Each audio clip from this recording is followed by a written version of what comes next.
Hello, this is DarkElf85 on YouTube, or HektontheMage on PSN, and welcome back to Shadowrun Hong Kong Extended Edition.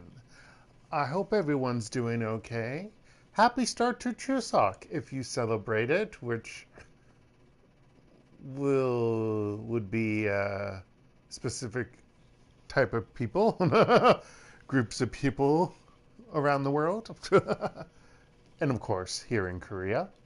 I did not get a chance to watch my last video, and I can tell you why, because Google decided to block me out of my account again because I was not in one of my designated IP address zones. So I couldn't watch while editing, listen to the volume when editing to add it to my playlist for this series. So I am sorry if it's still going to be kind of too, sorry, freaking burping because of my food I had earlier. If it's going to be too loud or it's too quiet or whatever, I can't tell. Hopefully next time, Monday, I can figure that out. Yeah, tomorrow, Saturday, is Chuseok proper. So, and what am I going to do? I think I'm going to go downtown tomorrow. Dumb move because mostly everything will be closed. But hey, something will be open. Probably a chain coffee shop. Which means I need to somehow confirm with Google that yes, that was me.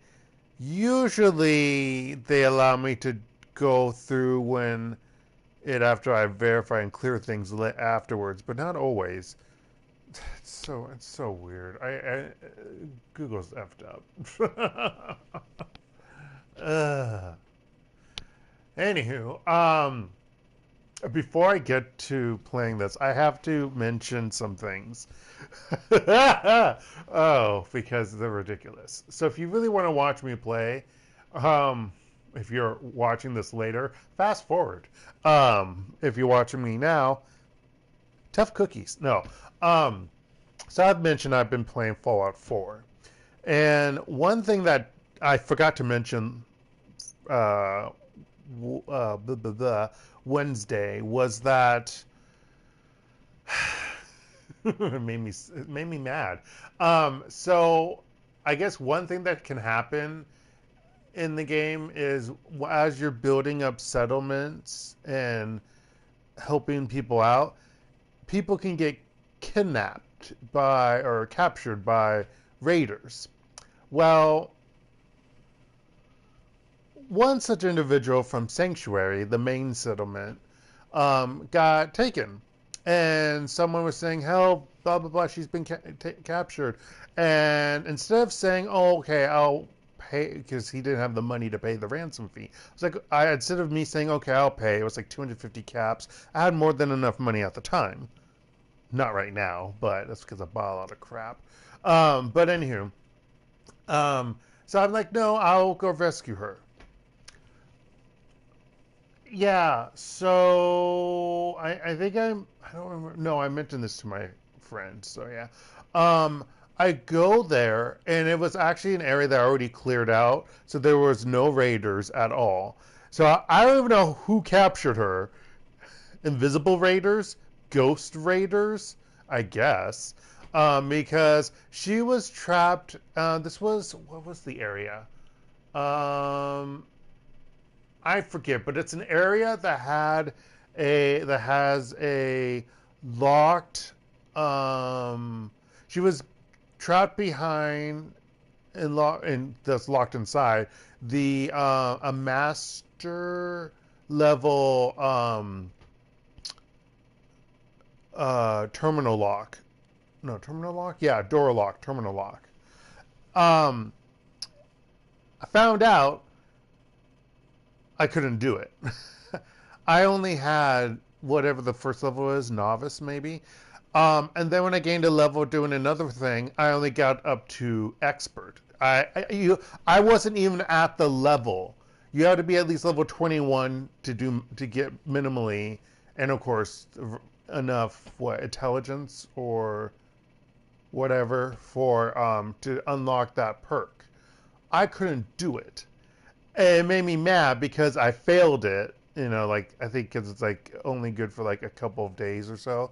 And I'm like, I'm not even at the level game. That's bullshit. You shouldn't be allowed to do that. I guess I could have been leveling up faster, but it's not like, you know, I'm constantly fighting enemies, you know. So that just made me mad that the game screwed me over like that. And now I forever have a failed thing. Another thing that happened, and this happened yesterday, and it's ongoing, actually. I even sent a video of it to my sister. The game glitched out on me. And in a way, it's a good glitch, but it's annoying. So, I forget the name of the quest, but it's with I forget which farm it is, but it's the one where you have to destroy some raiders that are in a chemical plant, and it's a husband, wife, and two sons. One's an older son who stays with the farm and who's a trader, I guess. And the other one's the younger son, Jake, and he's the one that joined them. And you have the option to save him. So, as I was doing this quest, and finally, after I defeated all the enemies, I kept gaining experience. And I was like, how many more enemies did I kill? I could have sworn I didn't kill any more. So I was like, okay, this is weird. This must be, maybe this has to be a glitch. And so I restarted I saved and restarted the save. Still glitching. I quit the game. Well, I quit back to the main menu and loaded again. Still glitching. And then after I finished playing for that day, you know, I turned off the system. And I started up again today. It's still glitching. So I'm constantly getting between like 16 to 18 experience points, like as if you did a kill of an enemy, it's like every 5 or 10 seconds. And so literally I jumped from level 17 to level 23 by the end of last night. And now I'm at like level 37 or 36, I think. And I'm just like, oh my gosh. I can't go back to an older save file. I don't know what would happen if I start a new game. I mean, I can try and see. I don't know if I would be constantly gaining levels or if it's just to the save. It's ridiculous. And you think, oh, haha, I could gain levels. I'm going to be at maxed out. No, it's annoying. It's really annoying. It gets distracting. It distracts me every time. Ching, cha-ching, cha-ching, you know, when you gain points. And and as I say, you know, only those who've played Fallout 4 would know. Maybe 3 and the other ones. Not 1 and 2, because those are done by... those are good games. I wish I had played them.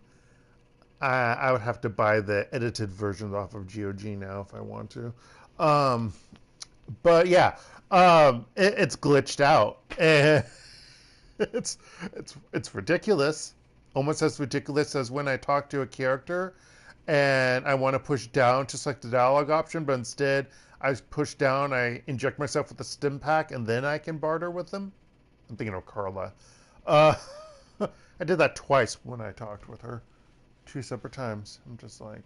I mean, I have a whole bunch of stim packs, but that's beside the point.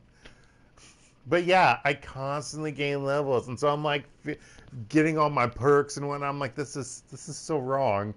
It's so wrong. This isn't a challenge. So yeah, that happened, and it's so let's play this instead. Let's figure out how we get out of here and not be wanted anymore, and make other Shadowrunners wanted, and Let's deal with a Triad lady. Yeah. Yeah, I want to leave the subway.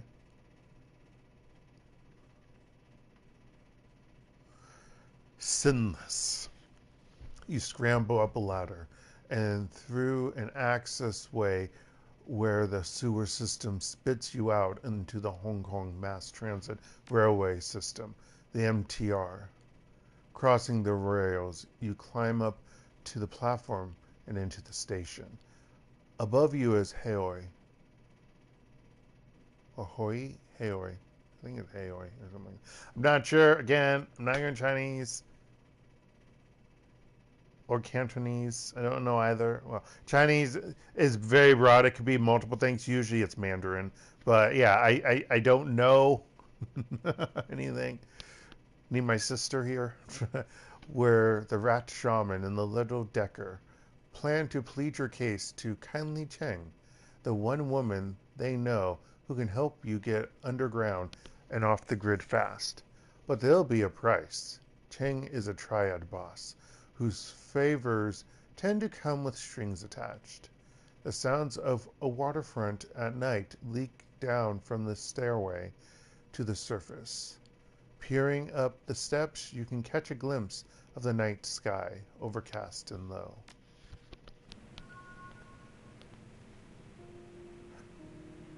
Gain 5 points of karma. The sewers deposit you into a series of mechanical access ways that eventually link to a system of railway tunnels. Gulbit leads you through the 5 or 6 magnetically sealed doors and across several sets of electrified tracks until she indicates you've reached your destination. Oh, I have to remember my voices. She holds up her hand and indicates the surrounding platform. This is the MTR station for Haoi. Haoi. Should Dark look these things up? Yeah, he should, but he won't. Once you go up those stairs, you'll be in a neighborhood. Kindly Cheng runs her operation out of a mahjong parlor there called Swift Winds. Wu rips off his goggles. There's an APB out on us. How do you expect us to get to this Swift Winds place without taking a bullet? Haoi is well known as a protected area. Kindly Cheng sees to that.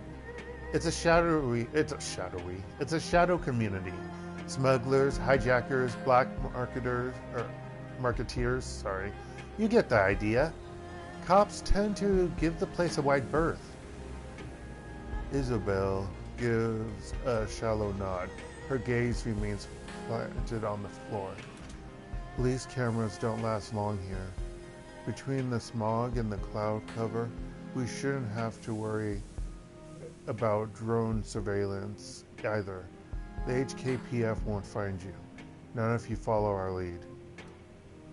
Gulbit widens her stance, puts her hands on her hips. Now here's how this is going to work. You can't get an audience with Cheng until we secure you an invitation. So me and Iz will go on ahead and pay our respects. Then we'll request that she see you. Politely. An invitation? How do we get that? The rat shaman smirks. We'll kiss her ass until it shines. Isabel sighs. That's about the size of it. Gulbit holds up a hand. One more thing. Kindly Cheng is a dangerous woman. She may seem friendly, but don't let your guard down. Drop. Same difference. And whatever you do, do not disrespect her. I've dealt with dangerous people all my life. I know how to behave myself. Act however I damn well please. Got it. She drops her hand, nods to the three of you. That's it. We'll go on ahead and smooth the way. Just give us a few minutes head start. And don't talk to anyone. If this place is protected, why shouldn't we talk to anybody? What if the local recognizes us from the news broadcast, calls the cops? They wouldn't do that. If this place is protected, why shouldn't we talk to anybody? She rolls her eyes and lets out a little grunt. I said the place was protected, not you're protected. Isabel fiddles with her neck. No one knows you here, and outsiders aren't welcome in Haoi. Goblet eyes Wu up and down.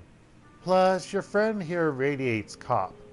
Cops are even less welcome than outsiders. Then she looks your way. And you're not exactly ordinary either, are you? I like to think I have a certain flair. I like to think I have a certain flair. She smiles for the first time. Yeah, that's what I'm talking about. If people see us strolling through town together with no prior explanation, we might not make it to the mahjong parlor at all. At all. How do we know you're not just going to bolt on us? Thanks for the help. She squints at you, confused. We're helping ourselves as much as we're helping you, Seattle. Oh, gosh, that's my name. We need your sins burned as badly as you do. And we need to figure out a way out of this shit. Or we're all dead. Plus, we could use the muscle right now. Her voice turns sheepish. Just saying. She quickly turns away.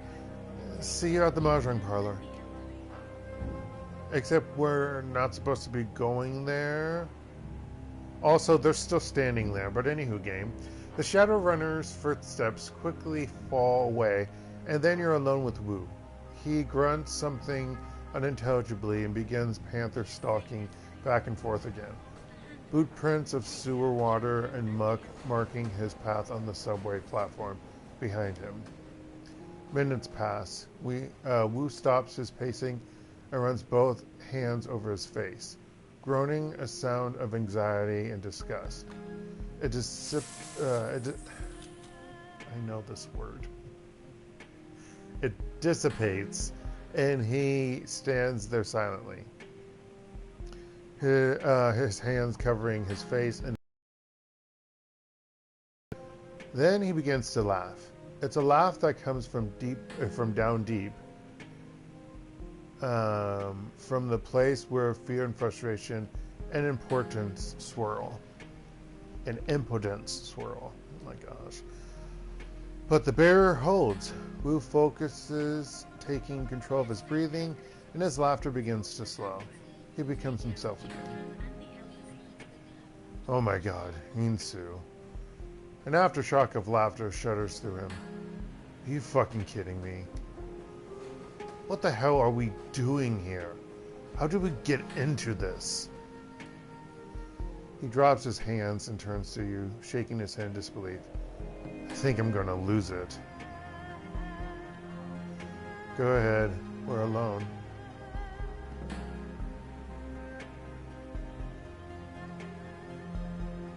Bullshit, you're a rock. Wu walks to the wall of the subway station silently. He stands there a moment, lost in thought, and then his fists explode in a flurry of punches. He hits the wall hard, sending plaster crumbling to the floor at his feet. The orc breathes heavily for a moment, head down, hands on hips, spent. Carter is dead, Insu. They fucking ended her. Puts a hand up to his forehead. I don't know what I'm gonna do now. Just focus on finding Raymond. What are you talking about? You crawled out of worse places before you met her. Sounds like she was more than just your partner.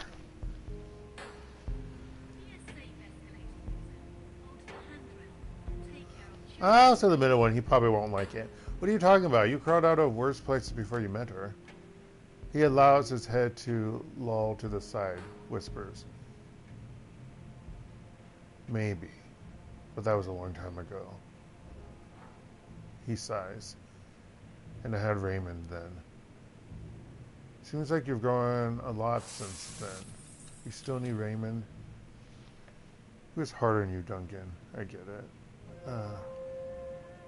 Who is hard on you, Duncan? Yeah, he was. And now look at me. I'm a cop. I have a career. Raymond's the one who helped me get into the academy. Sat on me until I did my homework. Checked on every assignment. Every single assignment. His breathing becomes ragged. He mumbles. He didn't care that I was a goddamn orc. Both hands on his face now. He's completely covered. I should have said the second one. It was between second and third. That was the thing. Raymond, the house, the academy, Carter.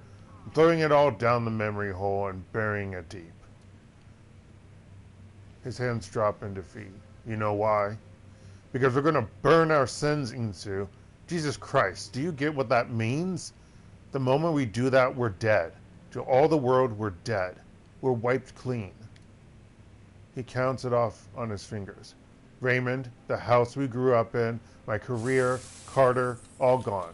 No home, no money, no identity, nothing. He waves his hand, brushes it all away. We'll be nobody. We're street kids, Duncan. We're used to being nobody. Just chill. We're going to find a way out of this. Just follow my lead like you did the old days. No, he won't like that. Enough with this drama, Wu. Put on your big boy pants and help me find a way out of this. Put on your big boy pants? I've been wearing big boy pants for years. And who the fuck are you to tell me that after all this time? Wu's neck cranes forward, his lower jaw thrust out ahead of him. You left me behind, Insu. You left me behind. You left me behind. Memories flash forward. Suddenly, you're back 8 years ago on the street outside of Raymond's house. Just you and Wu. The middle of the night. Flashback! Da-na-na-na-na-na.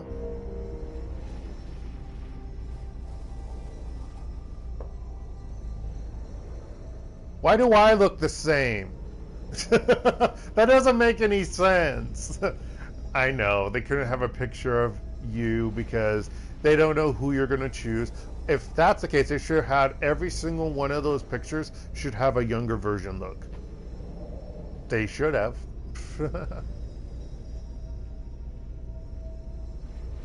And yeah, current Duncan looks way hotter. Okay, young Duncan.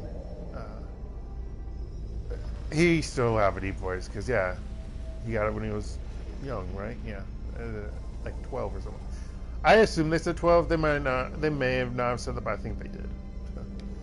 You can't just leave like this, Insu. What am I gonna say to Raymond? You know how he is. Or maybe a little higher pitch, deeper. Yeah, I know how he is, inflexible.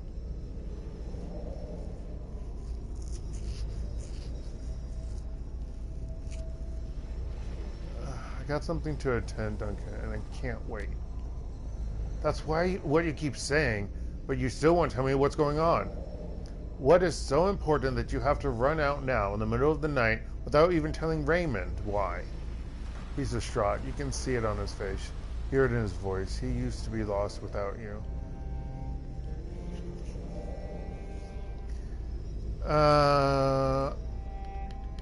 Oh, I get to choose a truth. It's a job, too good to pass up.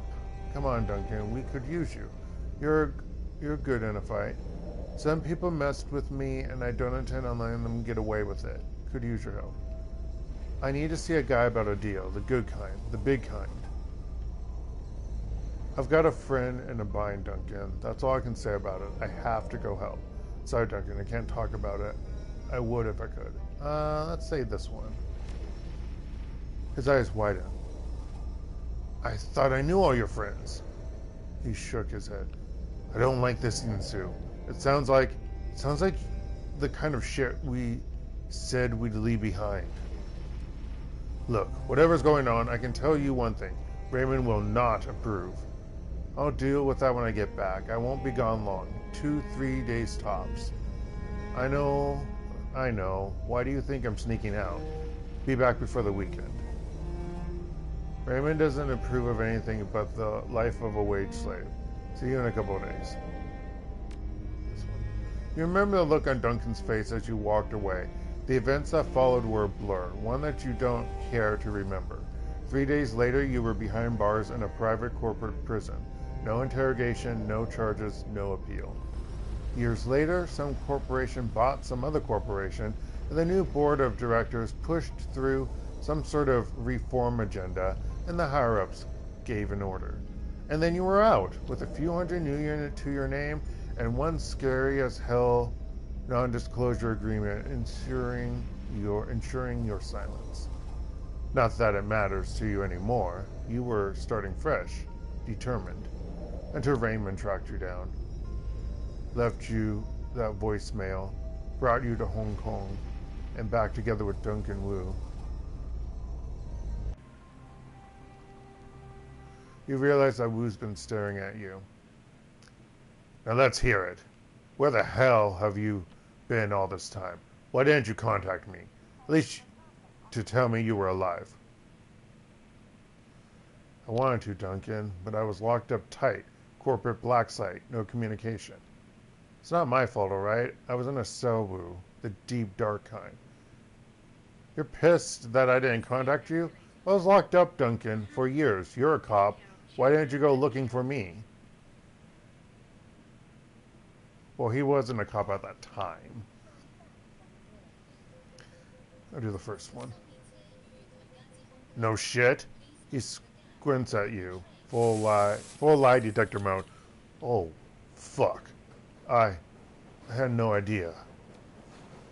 A range of emotions play across Wu's face. He stares at the ground for some time before finally looking back up at you with a heavy sigh.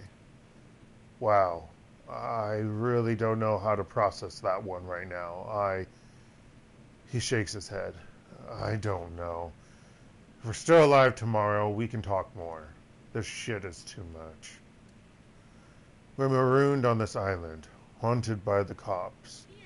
My partner is dead, Raymond is missing, and we're about to go see our crime lord about erasing our goddamn identities.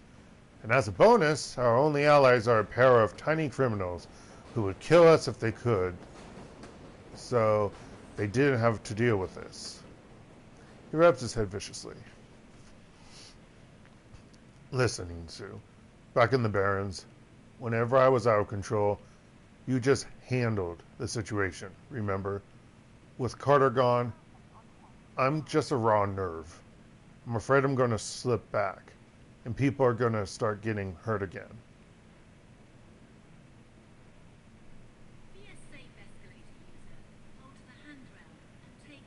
I don't like that last one. I got your back. And in the middle one, I don't like that either. I got your back, Duncan. He stares at you hard, like he's trying to see something inside your head. His voice comes out flat. We'll see. Just don't press it. I need time to get used to you. Oh, we have all the time in the word, buddy. Okay. Now let's go meet that Triad woman and get our damn sins burned. I want to rip off the badge as soon as I can. Even though we had no communication to do this, but sure. Hey, oi, a makeshift boat city latched onto blah, blah, no sign of cops. The Kaitak riverfront like a parasite onto behind, but I don't see a mahjong parlor. Behind you is a massive snarl of dark and derelict high-rises dominate the horizon, the walled city. Okay. Oh my gosh, I want to talk to people, but they said don't. Also, if I did, they probably wouldn't answer me anyway, so meh, meh, meh, meh.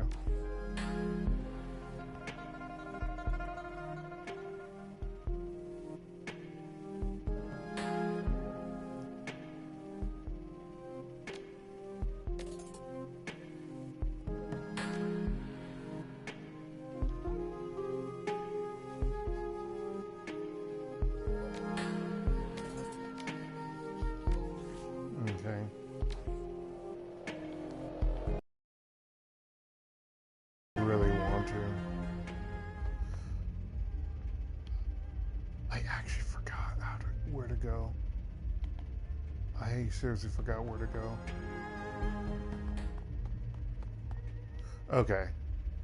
It's been a while, folks. Of course, as I mentioned. I can't inspect. The inside couldn't inspect. The institution on these heavy wires is cracked. Insulation. They buzz and crackle occasionally as stray drips from the awning strike them. Yeah, it is staying up longer. That's a good thing.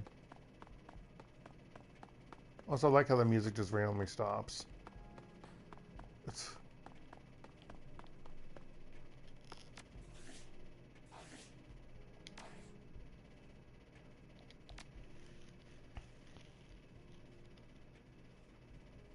Game. ID click X. Oh, that you're a guard. The Swift Winds Mahjong Parlor, filled with the stink of cigarette smoke, the incessant click-clack of mahjong tiles, and the grim faces of hardened gamblers. Come in, we have a lot to talk about. I don't know what voice I'm going to give her. It's probably going to change constantly, although it probably shouldn't. You can feel every eye in the room as you cross the mahjong parlor to the middle-aged woman sitting patiently at its end. The click-clack of ivory-colored tiles stops. Hands stray beneath tables into jacket pockets, behind backs, on their guns. The woman has the face of a prison guard and the demeanor of an inmate. Her salt and pepper hair is pulled into an iron-hard bun, and beneath it, two shiny black eyes offer nothing. Buttons sewn on a doll. A nearly empty bottle of something foul rests on her mahjong table, nestled between a pair of dirty shot glasses. Tiny puddles of brown linger at their bottoms. Gobet and Isabel stand on the other side of the table, heads lowered, shoulders slumped, hands clasped. They risk a frightened glance at you as you approach. Look at that portrait. Kindly Cheng's voice is nasal and rusty mean. Oh, I need some nasal. Let's see if I remember that. My little pair of fuck-ups here told me all about what happened on the docks. She dips a pinky into a shot glass, brings it to her mouth, removes it with a sharp smack. How two of my best runners had their heads put out. How you need protection, and how you need to get your identities wiped before you get your heads put out too. Potentially leading the heat to my front door, placing me and everyone in my employ in danger. She fingers the rim of her glass. So wise, so very, very wise. The young shaman's eyes never leave the floor. We're sorry, Auntie. We thought... Her black eyes flash. You mustn't speak until you're spoken to, Gobet, dear. Smile turns mean. And since you are one short hair away from being dumped in the river chained to Isabel's corpse, I suggest you let your new friends here do the talking for a while. Does that make sense to you, dear? Her treacle voice is... Oh, yeah, okay. Okay. I didn't switch it. It's okay. Does that make sense to you, dear? Her treacle voice is back, sweet, nasal, and grinding. Dark circles ring Gobet's armpits. Yes, Auntie. Cheng inclines her head gently. Very good. You learn so quickly. Kept a very cool head in a tense situation. She's when you let us out of the police ambush. I'm not going to say anything. She pours another drink. Her cheeks are rosy, already flushed. Now, my darlings, I understand from the rat shit here that you came from Seattle to meet with my client, Mr. Black. Wu's jaw tightens at the word client. But before you could find him, the HKPF started splattering gray matter everywhere, and everything went to shit. And now you need your sins burned so you can disappear before you end up dead too. Is that right? Yes, ma'am. Very good. Why don't we start with you telling me who you are?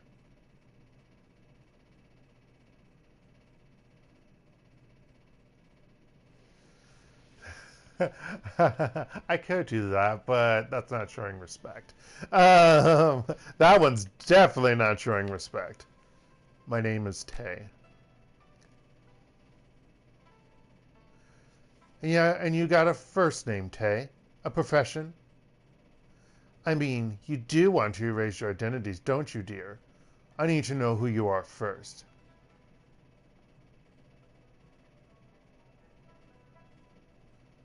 Insu. I'm a mage of the hermetic variety. She rests her chin on her hand. Interesting. I must say, I've never been partial to magicians myself. Too otherworldly for me. Yeah, fuck you, you're dumb. And how did you become a mage, Insu? Lie, I was military. Then I wasn't. Lie. Corp trained me. I was a wage slave for a while. Learned a trade. Lie. Private security. I spent a little time with Knight Errant. Picked it up young. I've been in the cooler for a few. Picked it up young. I've been in the cooler for a few. Wu's brow furrows and he shakes his head. Still can't believe it. Cheng whips her head towards Wu, a nasty retort already on her lips, but then she stops, sticks out her lower lip as she sizes him up. She turns to her lieutenant standing behind her, nodding her approval. Looks like the gun show is in town. What's your name, gun show? Wu's focus remains straight ahead. Duncan Wu. I'm a cop. Lone Star. I hear there was some fresh corpses found on the docks tonight. Smugglers, I believe. Didn't sound like the Hong Kong police when I heard about it. You're doing Duncan Wu? Wu's eyes remain fixed on a spot on the wall behind her. He smolders. I identified myself as Lone Star, but they wouldn't stand down. They had weapons. It was self-defense. She puckers her lips at him, her voice sing-song. I don't care, sweetie. They weren't my people. I need some water. But I know you're not a life-taker, Mr. Gun Show. You and your friend here. She begins arranging mahjong tiles on the table in front of her. But now I'm curious. Why were you meeting Raymond Black on the docks tonight? I'm just going to be straight up with her. She scares the shit out of me. Raymond Black is our foster father. That makes her pause. Cheng lifts her bottle of swill and eyes the label, connecting the dots in her own head. Interesting. A look of disgust passes over her face. Sorry, kids, but he was looking like shit when I saw him. Eyes half open, dark circles around them, dragging his feet, the whole bit. She tisks in displeasure. Your foster daddy was in a bad place.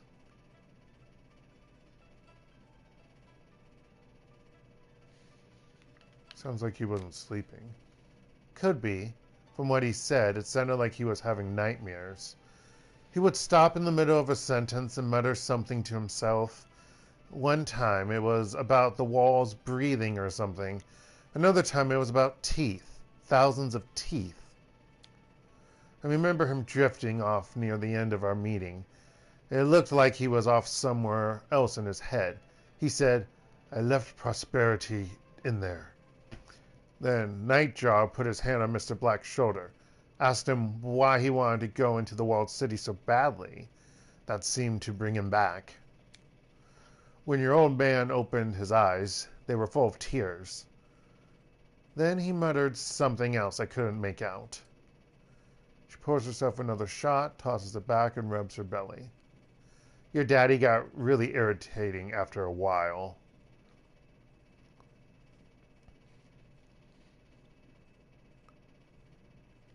How do you leave prosperity? Do you think prosperity could be a person? I have no fucking clue. She grabs a long, slim cigar from a pack on the mahjong table, lights it. All right, let's get to it.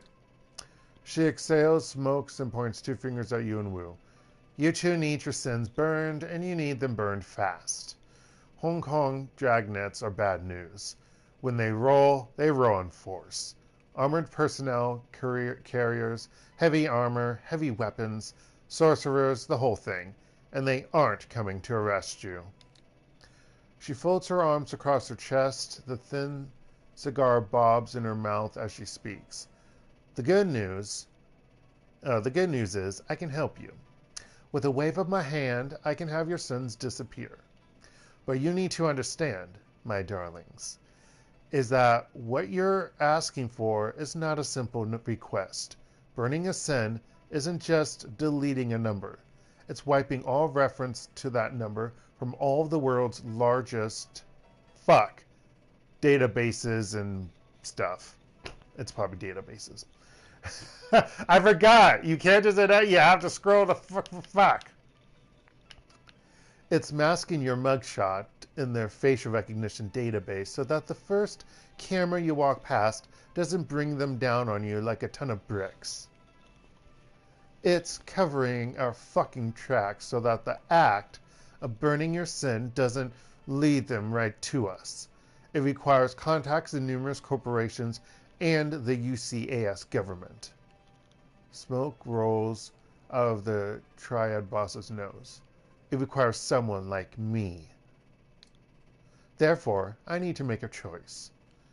She takes another drag on her cigar and gently places the palm flat on the table. Do I kill you and dispose of your bodies before the cops come looking for you, or do I help you burn your sins?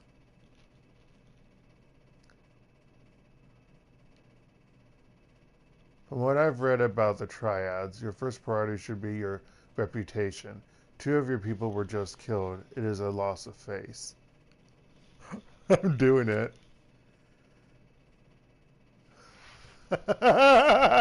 Cheng rests her chin on her head again and smiles at you coldly. So clever. So clever. Her chin stays on her hand, but her eyes look past you, surveying the Yellow Lotus soldiers in the room. Yes, I have been placed in a delicate situation, haven't I? Regardless, that's the situation whether you're alive or you're sucking dirt. She stares at you for a long moment, chin still on hand, thinking. Taps her ash on the... I want to say tray, but it's not. On the floor without taking her eyes off of you. A low, reluctant growl rumbles somewhere deep in her throat. You live. You live. You're clever, and I like that. I'll put your sins to the torch. However, I'll need to call in several valuable favors within my network to do it. And those favors do not come cheap. Kylie Cheng stubs out her cigar. Is it a cigar or cigarette? Your flip-flopping game. You still owe me. If you say auntie, can't say I'm surprised. What do you want us to do? I want you to deliver a message for me to a business associate in the walled city. The Yellow Lotus has a strong presence inside. Insu, Isabel can tell you all about it, can't you, dear? Isabel grew up in the walled city. Isabel's eyes remained lowered. They collect taxes for the corporations extort protection money from shopkeepers, run drugs, guns, people. They hurt people. We do these things, yes. But to be fair, we also operate the walled city's black market. You might not be alive today if it weren't for the lifeline that we provide. Isabel clams up tight. Cheng picks up a mahjong tile and turns it with her fingers. There is a red pole, a sort of enforcer, yes, on the inside. His name is Strangler Bao. Bao is a strong man, a good soldier, but he has forgotten his place. I need you to remind him.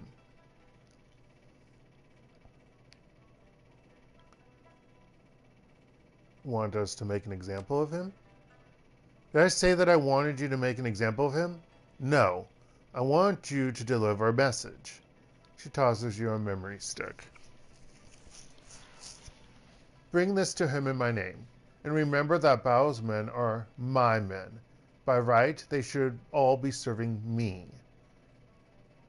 Killing them would be a waste of resources. I have no use for dead soldiers. She turns to Golbit and Isabel. One of you will go with these two Westerners to the walled city, help them locate Bao, and show them the ropes. The other will remain here with me. I have several menial and degrading tasks that need doing around the establishment. No matter who goes and who stays, you'll both pay for bringing an APB to my doorstep. Yes, Auntie. Yes, Auntie.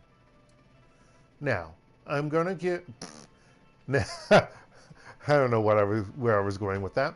Now, I'm going to find out who ordered that hit on Nightjar and do some dentistry on him with power tools. She closes her eyes and smiles with pleasure. That boy was my favorite. He sang to me sometimes. She opens her eyes and sneers. That other one I don't care about. Gutshot was an asshole. Everyone thinks he's an asshole. She turns around and waves you off with the back of her hand. That will be all, my darlings. Return to me when you are done. I'm losing my nasal part.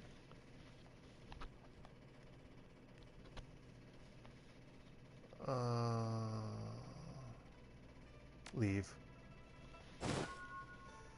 I gained 3 karma and a data stick. Data stick. Given to you by kindly Cheng to be delivered to Strangler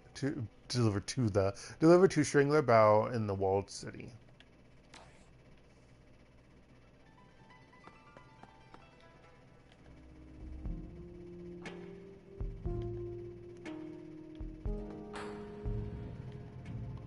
I'm totally talking with people now.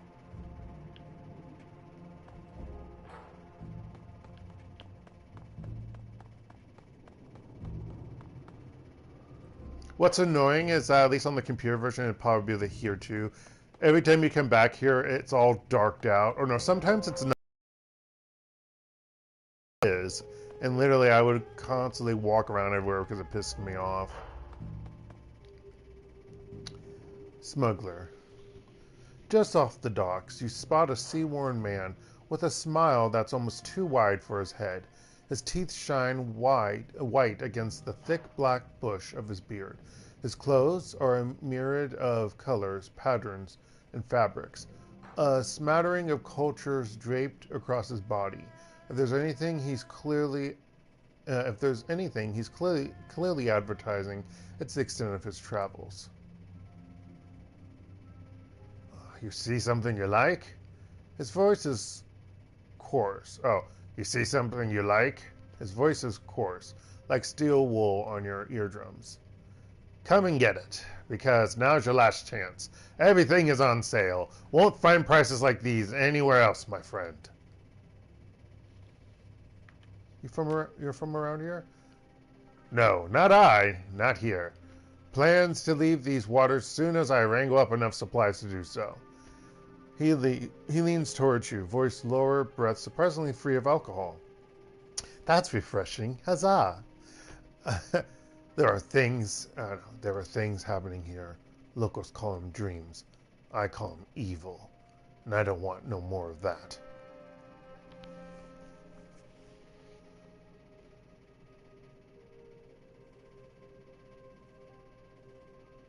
What do you think they mean? He holds up a hand, face stern. No. Do I look like a psychic to you? I've got no readings or meanings on or any of that nonsense. Just a feeling in my gut. And it's saying to get out. Get out now. And if you know what's good for you, you'll leave these parts too. Yeah, that doesn't really work for me, buddy. I'm not in a position to leave. His overlarge smile turns into a deep frown. That's a right shame, my friend. I suggest you try and find yourself a way out. Nothing good can come of these dreams. They'll get inside of you, scar you.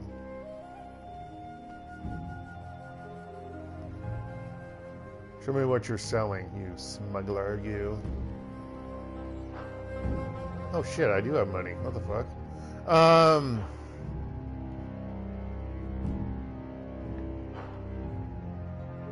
I totally could buy another weapon and waste all my money and give it to Duncan, but I'm not going to do that. Wait, he sells a spell? What the fuck? Queer.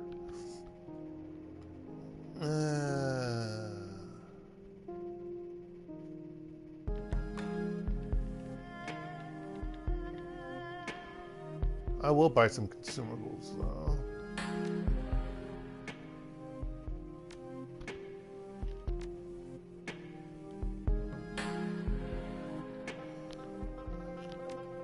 Oh yeah, I want to sell that drug.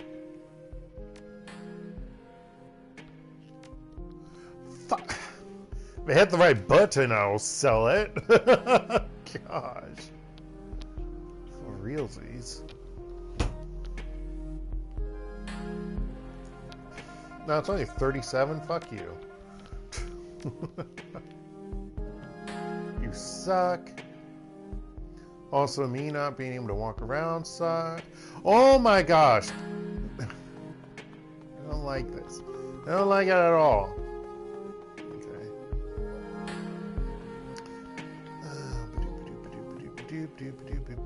Really? Really?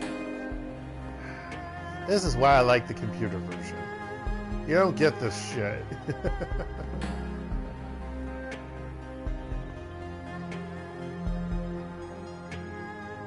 Love's Techno Palace. Yeah, I think things open up after the first mission. More things open up, that is.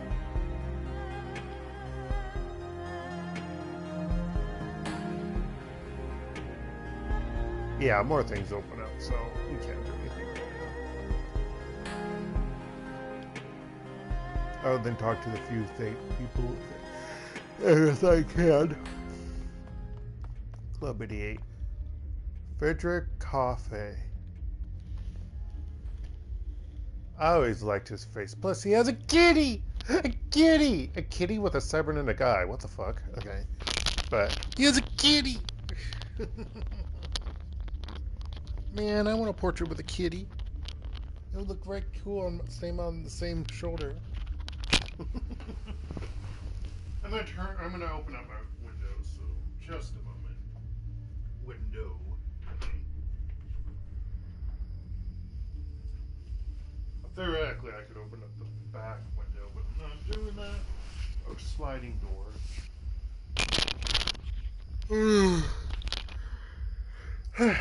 Excuse me. Just realized I don't think my sister responded back to my text message. I even gave her that awesome video of me just randomly gaining points for experience in Fallout 4. She sent me some messages earlier showing, I guess it was like a TikTok video. Okay, maybe she watches TikTok or she found it online. I don't really know. I don't have TikTok and I don't really care about TikTok. I don't really care about a lot of smartphone application stuff. Surprisingly. No, actually it's not. I do have some things on my phone. Like I have Discord, but that's about it. I don't like having crap on my phone. I have a certain viewpoint with certain parts of technology, let's just say. But it was about how rosemary oil is helpful for hair stimulation and growth and whatnot. Yeah, and probably also just in general to keep your hair healthy. And so I'm like, and I sent her a message back saying like, well, if I should have looked at these messages while I was shopping at the grocers, because I was there, busy E-Mart because of Chuseok. But I didn't check them. I just noticed them and then like, I'll check them later. All right. That's close enough, friend. The club is members and invites only. I suggest you just move along. Gotcha. Yeah, we'll be going there later. Let's just say. We just have the smuggler there. I don't know if he still is there or he goes away. Also, why is this game music just disappear? Also, you have a yellow box in front of you. Tirade guard.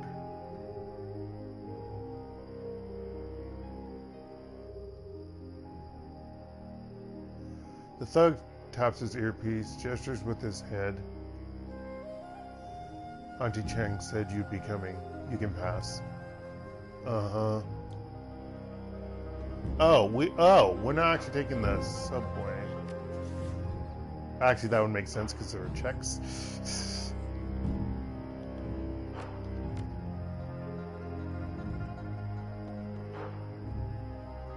Choosing your team.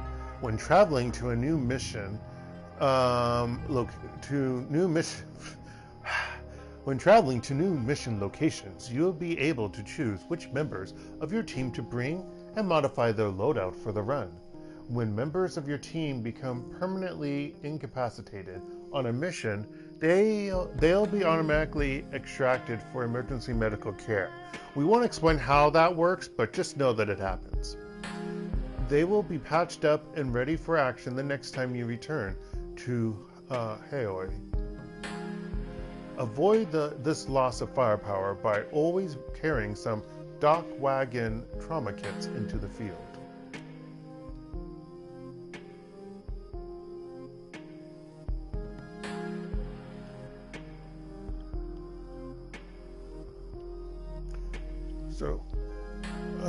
So Duncan's Orc Crew Security Specialist, trained by Lone Star, an expert in assault rifle combat and non-lethal takedown. Excuse me.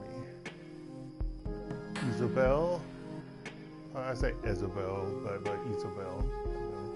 I should say Isabel. I'll probably flip. Dwarf Crew Decker. As dangerous in meat space as she is in the Matrix. Carries explosives and a silver gun pistol.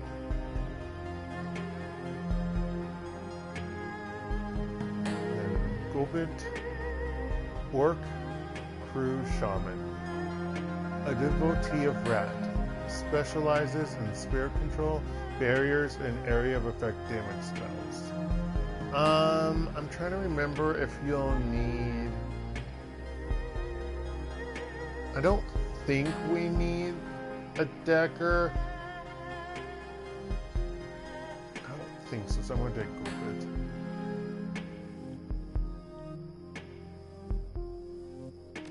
Or not.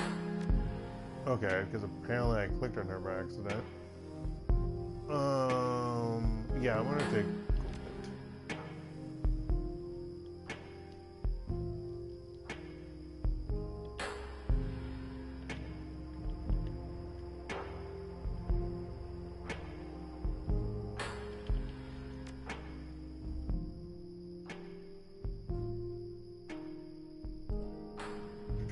walled city. I said before, so if I really want to change my mind, I can. City of Darkness. Kowloon walled city. The most the most densely populated spot on Earth. Nearly 40,000 people crammed into 7 acres of chaos, poverty, disease, and vice. It's insane. A self-contained city that collects no taxes and provides no city services. Stagnant water sits in temporary wells. Trash lies piled on roofs for controlled burns. Improvised structures lean dangerously over populated areas. It's the ideal breeding ground for all manner of illicit trade. Drugs, gambling, black market trade, metahuman trafficking, and everything in between. The only law is Triad law. Blech. And now you need to enter this septic system of a city. Find a Triad enforcer named Strangler Bao and deliver a message from kindly Cheng. Alright. Yeah, it is. They changed the name of it. Interesting. Huh. Stock wagon now and Bunomo whatever it was.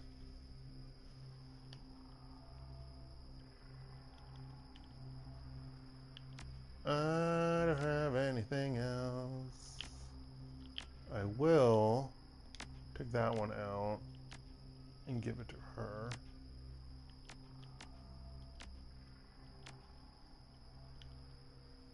Basic clothing for the Shadowrunning mage.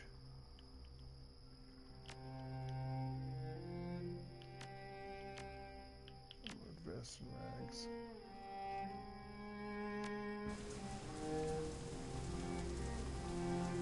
What?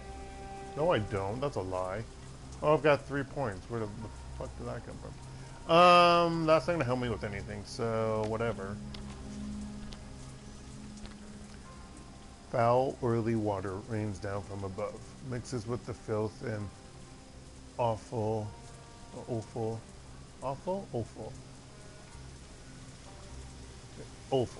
and swill of the streets, turns it into a flowing slurry of unrecognizable sewage.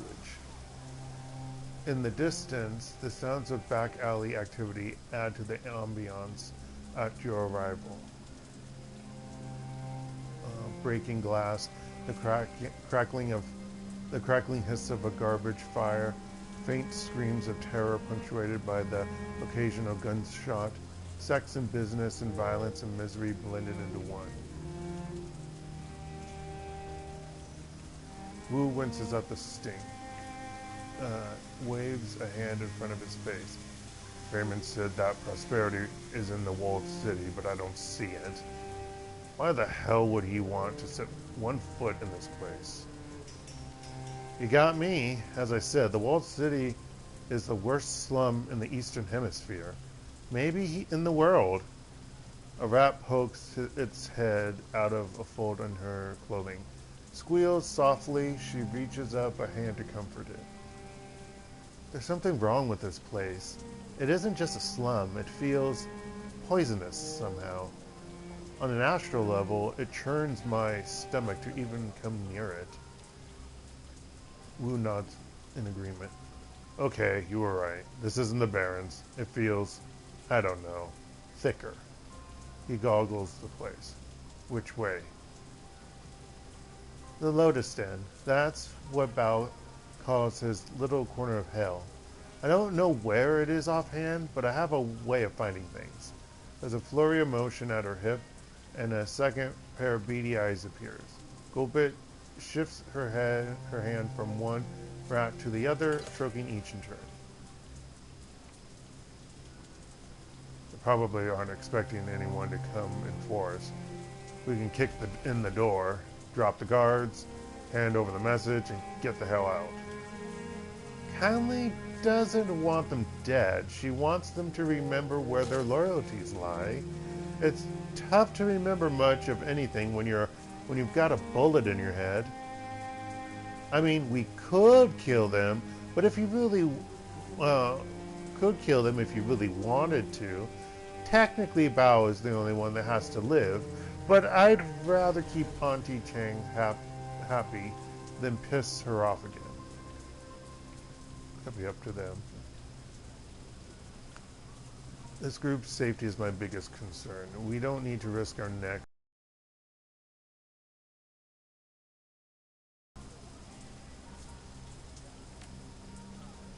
I like the way you think. Damn right. Let's do this. Even though you're the one that suggested killing. Optional. Do not let any yellow, or do not kill any yellow lotus. Why do you all have to run behind me like that? It's so bad for tactics.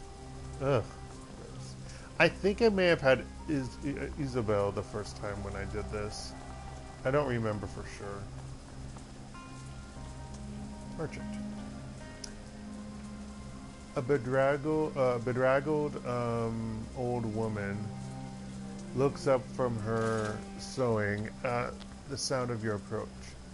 Clothing, clothing. I have good quality clothing for sale.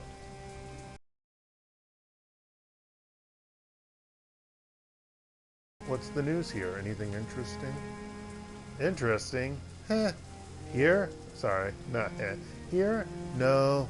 Nothing changes here. Nothing changes. She settles her weight with an audible harumph. Strangler Bao is the big man now. He is very important. Very impatient. You know Bao?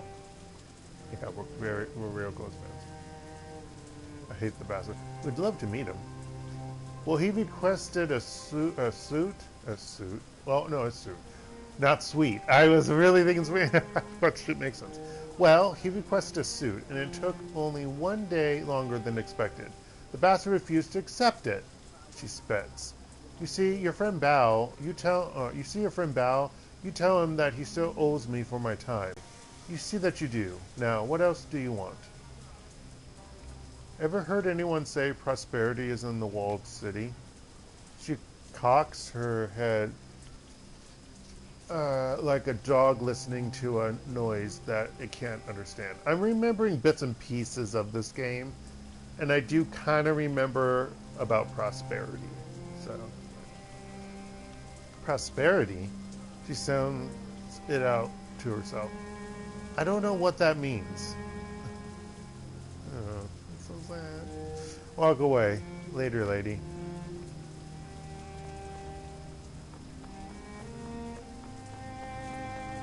Over here. The hell? I forgot. Actually, I think that's a woman, but I don't remember. Don't save! Come and help me! Yeah. A young woman lies on the ground. She's a bloody mess. Streaks and spatters of crimson crisscross her blouse and mat her hair.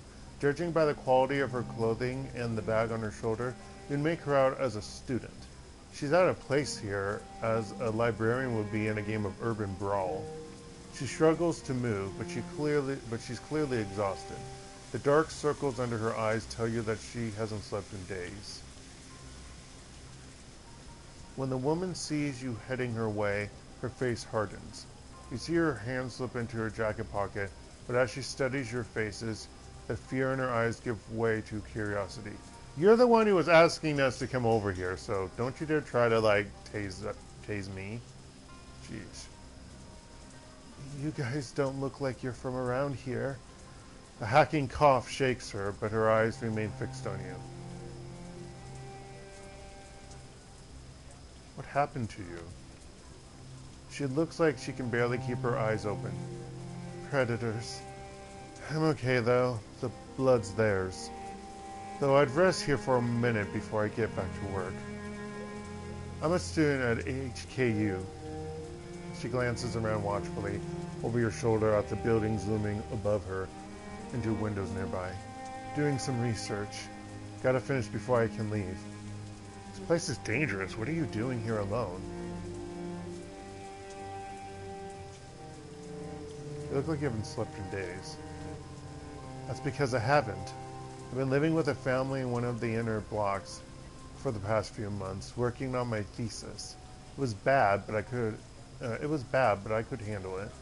For the past 5 days, though, I've been living on the streets, hiding from the predators. Oh no, what happened to the family? Pain expression washes over her face. I'm not 100% sure. The mother, she worked in a dive bar as a hostess. The father was a handyman.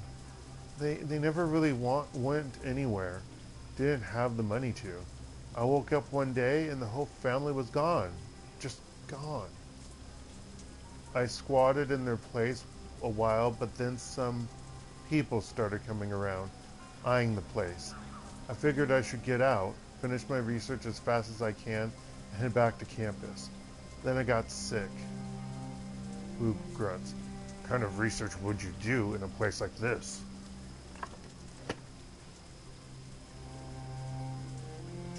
My thesis is, My thesis is about feng shui in the sixth world. This was the right place to do it. The only place to do it. Otherwise, I wouldn't be here. What's feng shui?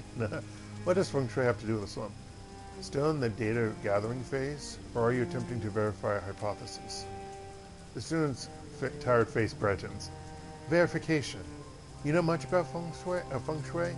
Specifically, how it applies here in Hong Kong?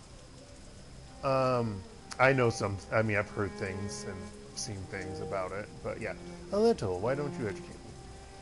She nods. As you may know, feng shui is one of the 5 arts of Chinese metaphysics. Before the awakening, it was thought of as a philosophical system for harmonizing people with the surrounding environment. Excuse me. Oh my gosh, my dinner! Today, in the sixth world, feng shui is more than just a philosophical construct. It's actually a form of magic. The whole thing revolves around qi, the invisible life energy that binds every person and thing together. It's very real here in Hong Kong. Nobody knows the reason why. Maybe it's only real because people believe that it is. The important thing is, it's a measurable, quantifiable phenomenon. There's an entire industry that's grown up around it. This doesn't look like a place where people are harmonized with anything. No, it isn't. Not at all. The feng shui in this, or in the walled city, is completely skewed. Completely screwed. I mean, just look at the place. I thought she was saying like skewed. I didn't see it is screwed. She gestures at the squalor surrounding you. The chi is all wrong here. You can feel it, right? I felt something wrong. I felt something was wrong the minute I walked in. Bad chi, huh? Yeah, bad feng shui. Chi needs to flow or it goes sour. Positive feng shui allows that to happen.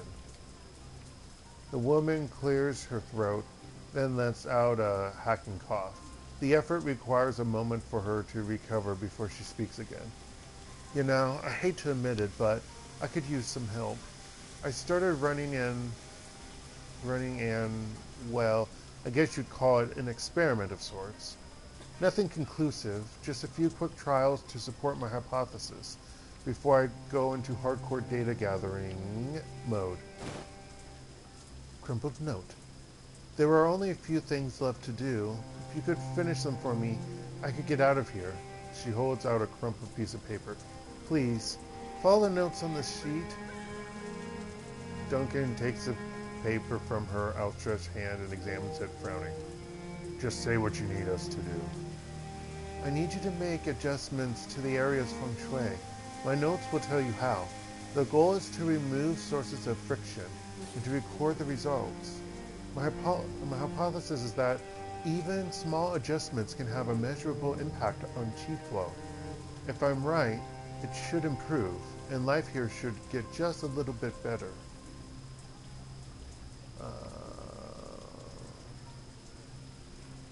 I'll see what I can do.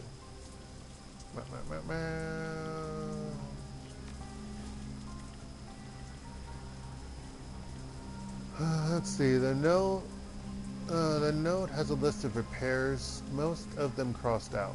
Off. Same difference. There are some left, scrawled in an uneasy hand. Sparking wires. Trinket man. Broken water shut-off valve, lower level. Burning tires, past market. Bum bum bum. T-posing for the win.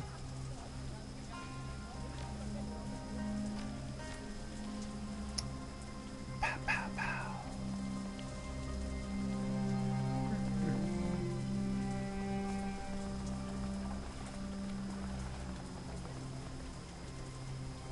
This one's mine. Step off. Wait, what? What do you mean?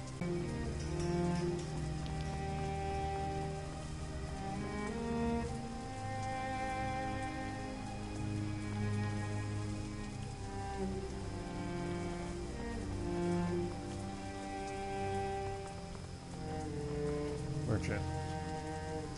The street vendor gestures toward a jumbled pile of trash of tarnished cans. Chains. No internet. No, don't be a douche. Costume jewelry and trinkets on a stained flannel blanket. I think it's a guy, but I can't tell. I'm going to go with a male voice. Look at these beauties. Very valuable. Very pretty. How can you stand this place? Ever heard anyone say prosperity is the walled city? No. He shakes his head. It's not something that someone would say around here. How can you stand this place? He gives you the stink eye. You mean my home? The vendor softens, becomes wistful. In my experience, you can get used to anything regardless of how horrible it is. It just becomes normal after a while. But this place is getting worse, no question about it. Last 20, 30 years, it's been nothing but downhill.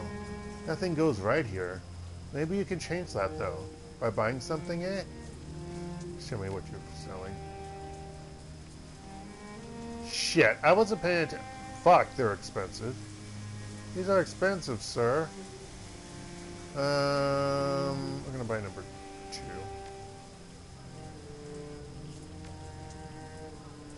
No, I don't want it. This is gonna be going towards... Oh, God, I can't. See you around. Actually, which one does she not have? Ah!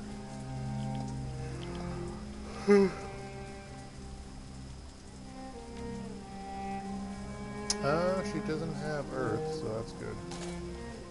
Fortunately, I can't give it to her for some stupid... Wait, there was a trade. There was a trade.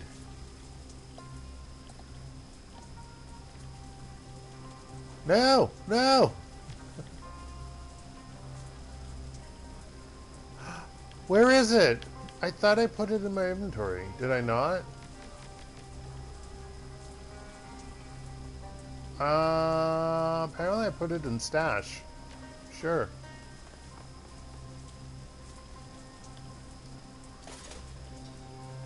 Wires are sparking dangerously just above the doorway. Intelligence +2. Patch the worn out wire coating. A quick patch job with some nearby waste rubber leaves the wires safe once more. Do-do-do-do-do-do-do.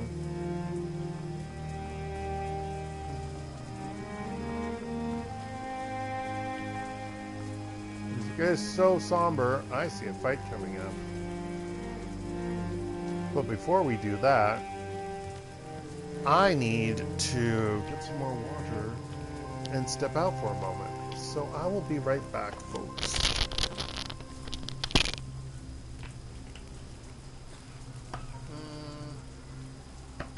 Yeah.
thought about brushing my teeth, but I ended up not doing it yet.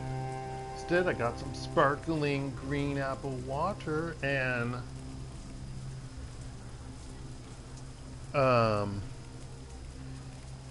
peach oolong tea with no calories.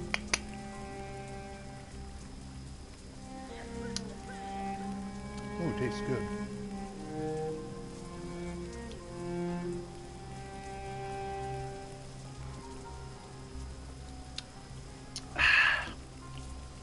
Tastes very good.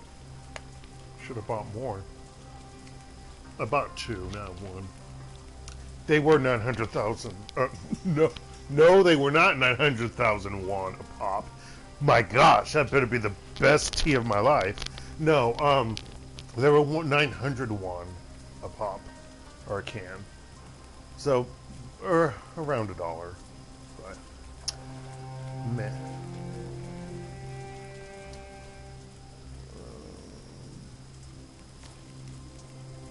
I wonder what will happen here. Let's walk closer to the magic area. Nothing here yet.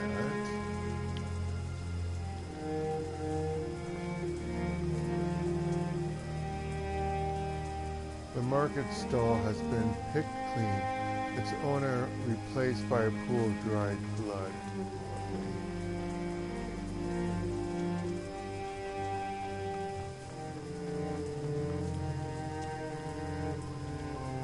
Spiritual energy. Fulbert comes up short. She gestures down at a pile of filthy rags on the ground. A man's shirt, encrusted with dried blood and grime. Hey, hold up. This cloth has a lot of negative energy coming off of it. I think that's the spirit bound to it. Interesting. What can you tell me about this spirit? Well, it's a ghost. Either that, or a spirit of a man that thinks it's a ghost. It's hard to be sure. She stares at the cloth, frowning. Whatever it is, it's upset. I can feel its anger and sorrow from here. But that's all I can get from it while it's hiding like this.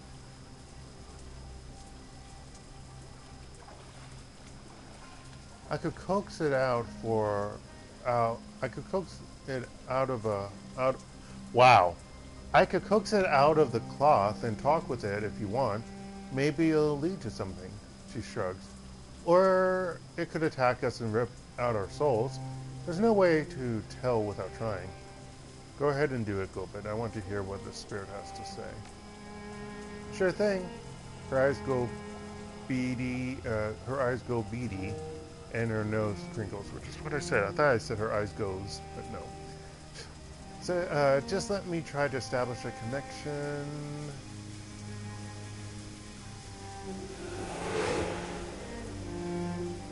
There above, the bloody rag shimmers. Slowly, something close to man-shaped, coalesces into being. Coalesce is such a lovely word. Okay. A soft voice echoes out from deep inside, as if it began somewhere else. Anyway. Forlorn spirit. What is this? The spirit peers at you through eyes as soft and undefined as poached eggs. Where am I? You're dead. I'm sorry. You shed your body. You're a spirit now.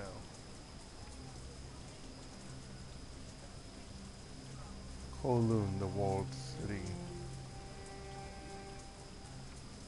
To the middle one. Spirit. I am. It raises its hands to examine them. Blank eyes sweeping over dead flesh. How? What's the last thing you remember? The last thing. The spirit searches the sky for an answer. I was pushed out of my shop, hunted through alleys. The spirit's mouth widens in horror. Bao. Bao and his men. I wouldn't pay them. Wouldn't accept their protection. Proud. I was too proud. A cold light flares from simmer deep its throat. They tore me apart, butchered me like a duck. It searches the sky, the ground, tearing at the memories inside itself. As it relives its own death, a network of deep cuts opens in its waxy skin, spattering black ichor on the ground. The cold light within it grows brighter. It pulses up the thing's throat and into its mouth, forcing its jaw to unhinge like a snake's. A burning radiance pours out of the spirit's mouth like vomit, spattering to the ground in an ectoplasmic flood of anger and despair. Well, that was nasty, no. If I were in your shoes, I'd want revenge. Maybe you can help us. Help? It looks confused, lost. You can get us past Bao's guards and into the walled city so we can find him. You could take out Bao's guards, get them some of what they gave you. We won't do that one.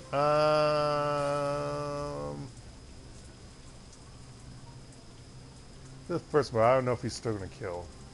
The spirit's eyes roll in its head and it shudders, struggling to get the passion, to let the passion dissipate. I had a friend. It squeezes its eyes shut as it struggles to remember. A smuggler of animals.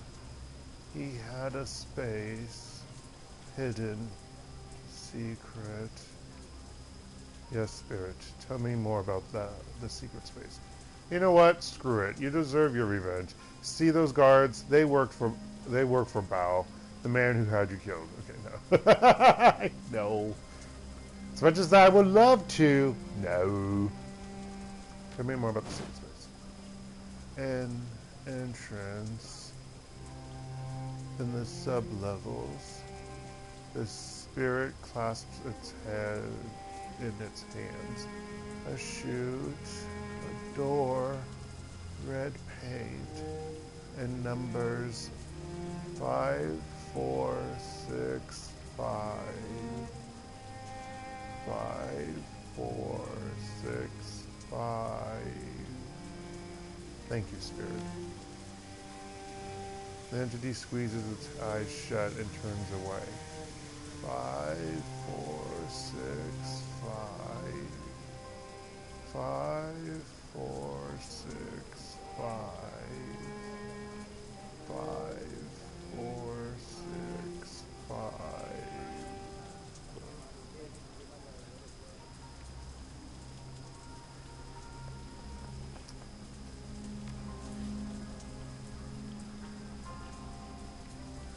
Smuggler Din's code. A door with red graffiti nearby. Code 5465.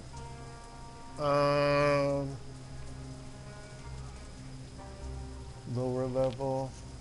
Burning tires past market. We haven't... Did we go past burning tires? I think I ended up shooting them. I think is what happened.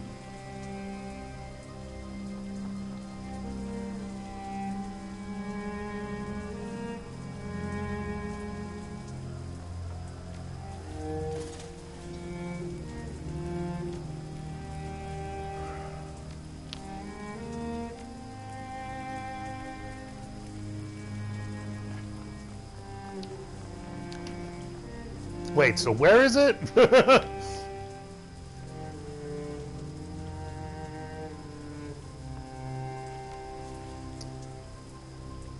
Kind of confused.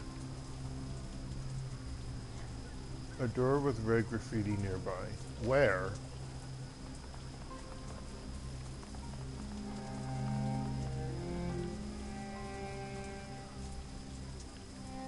Where's the lower level? Something I realized this game does not have are maps. There are no maps here.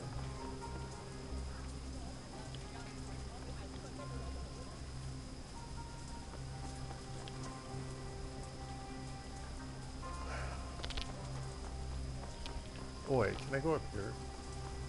No, it's a fake ladder. It's not a real ladder, it's a fake one.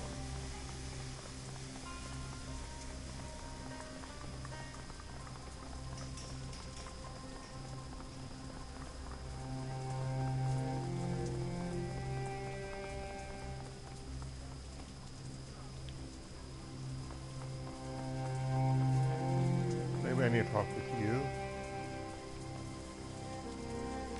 Nope. You're the clothing person.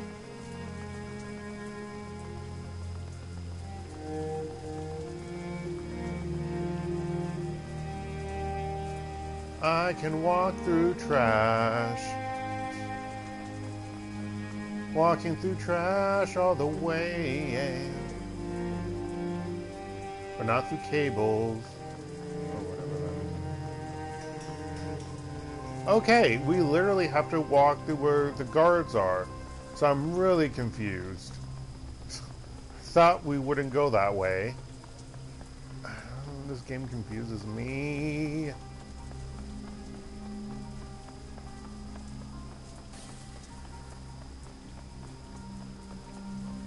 Can you two stop getting stuck on things? Don't be like me.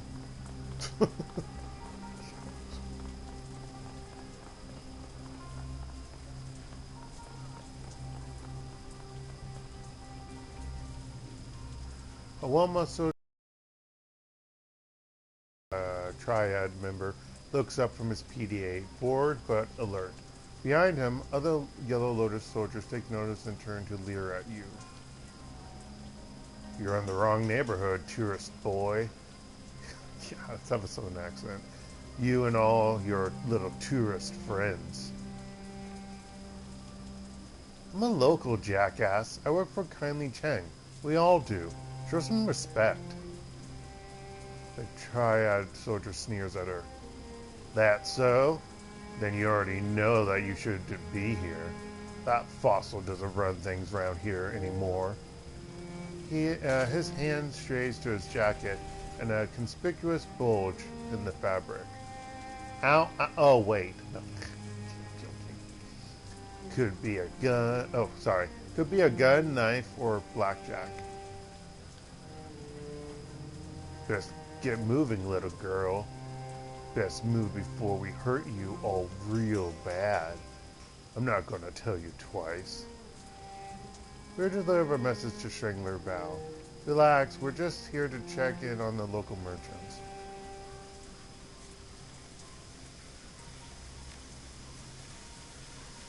The merchants belong to Bao now. He waves you off. Get lost.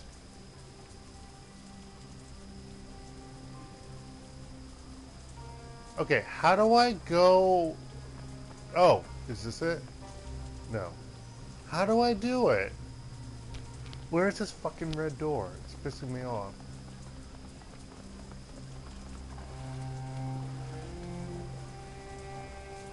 I am so confused right now. Candles block my way. You'd think it would be up this ladder. This looks like a way to a staircase.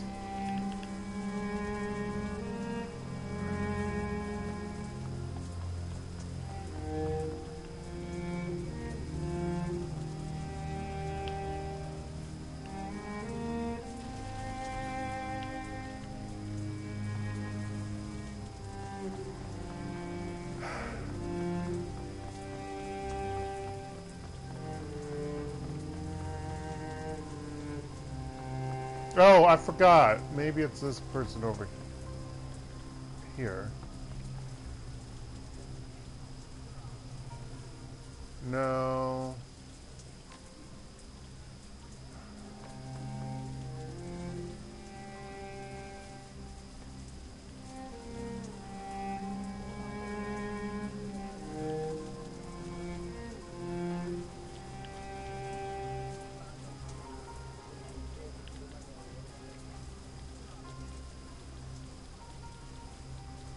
How do you do it? Like, I don't want to kill them. I really do not.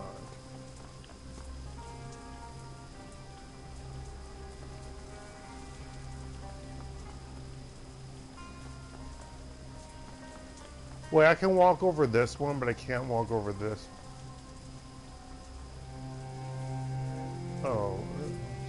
Okay, anyway. Let's go talk to her again, see if she sees something else. No, I'm still working on it. Okay. Well, that's not helpful. Is there another way around here? Can I walk around here? Or is this just background? Looks like it's background. I swear there was another area. And I'm not finding it because Dark can't figure this out. And Dark is getting annoyed. And Dark doesn't want to cheat and look up online, but he feels like it. Okay. Is it like just hidden? Is it? I swear. I wish I can figure this out. Like, I know there was another area.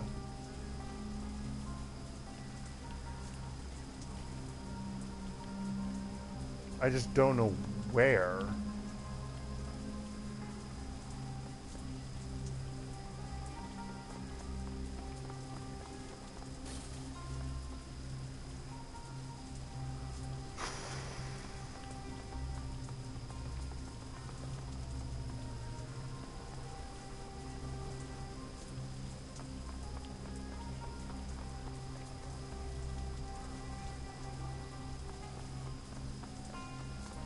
Like, I thought it was around in the merchant area.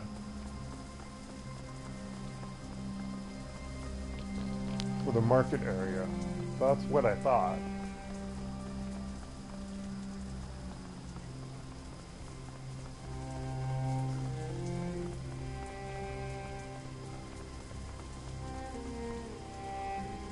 You're not the person, because you don't have a dialogue box.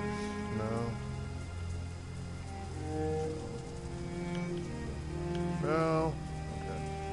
It has to be around. But it's not giving me a magnifying glass to check, you know?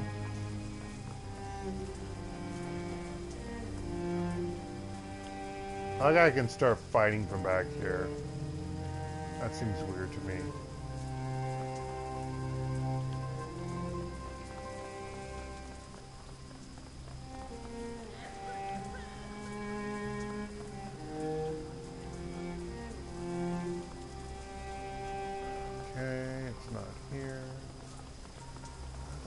Is it?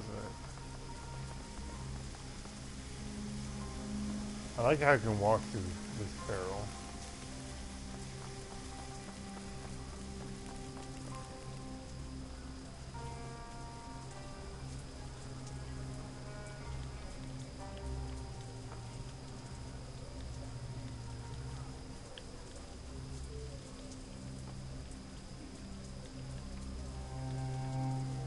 I can't walk through those barrels.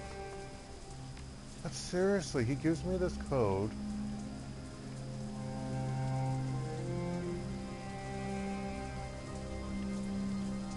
And I have to go to the lower level anyway.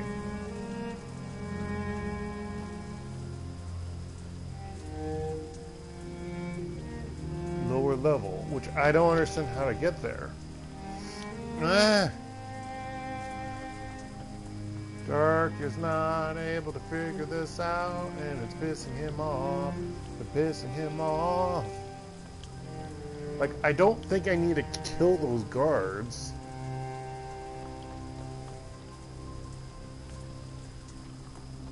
Well, let's find out for a moment. Am I able to walk past them? Probably not. Wait, I can walk past them? That doesn't work. What? I can walk past? Yeah, this game doesn't make any sense. That's weird. Okay.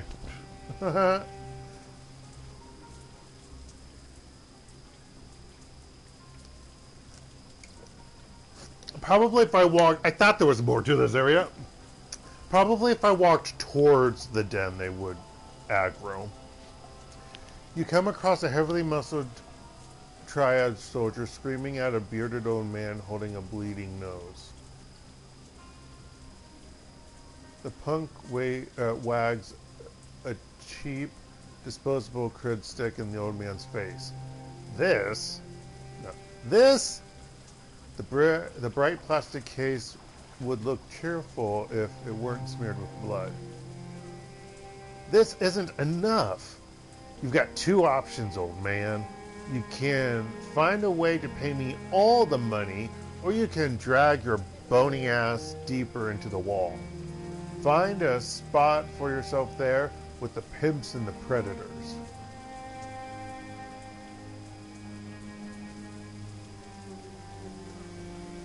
They should find a nice use for you, your choice. The old man wails. It's not fair. I can't just pack up and leave. I've been living here 22 years and Is this how it's going to be? He rolls his burly shoulders. Fine by me. God damn. It's back. He's out cold.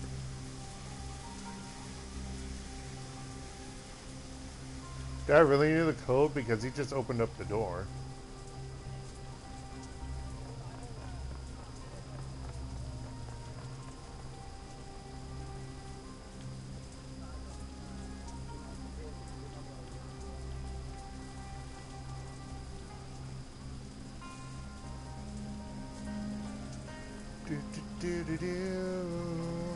Walking. Okay, here we go. Okay, here's the burning tires.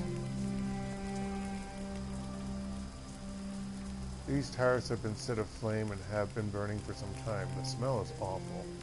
Wait, walk away? Why? No, this is it. God damn it, game.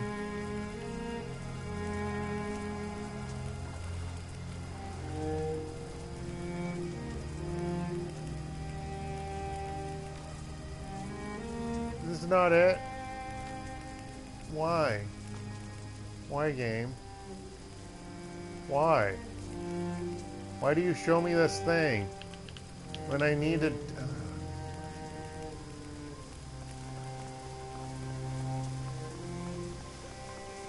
This is clearly it.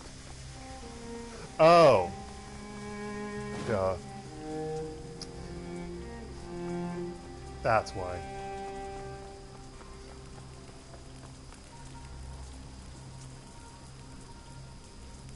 Pour the bucket of sand onto the flames.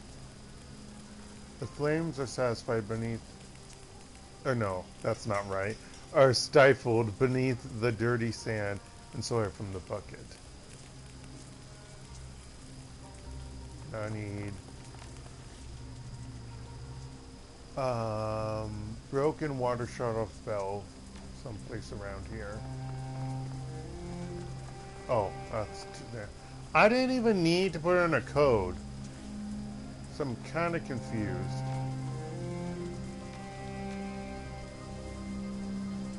Whatever. To the lower levels.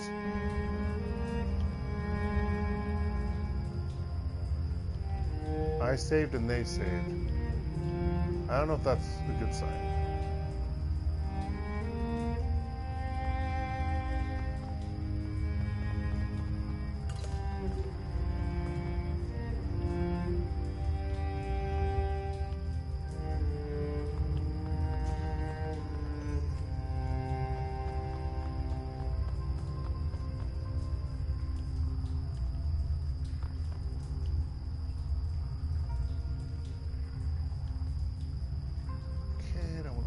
Guy yet.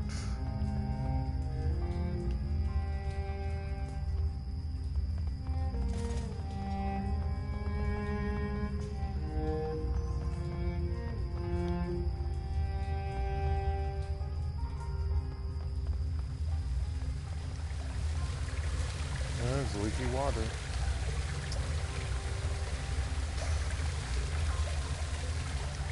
It's funny how some things I can just walk right over or through, and other things I cannot. It's ridiculous. Strength wrench off the shut off control. Wrench on the shut off control. This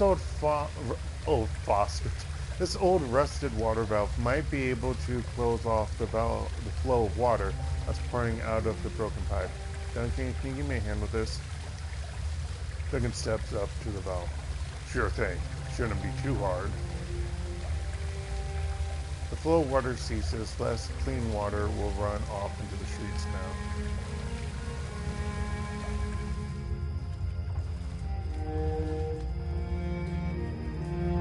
I'm gonna go back to her first. I can't. There's a hole there.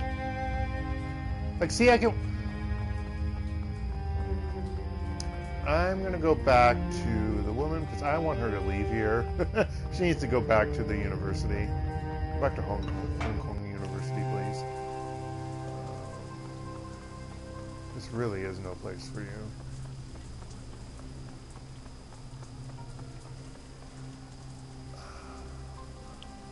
Of course, what also is no place for anyone is me getting stuck and forgetting where I'm going.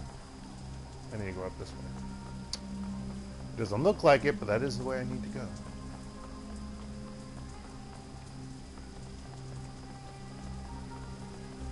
Apparently I can't start combat anymore. That's fascinating.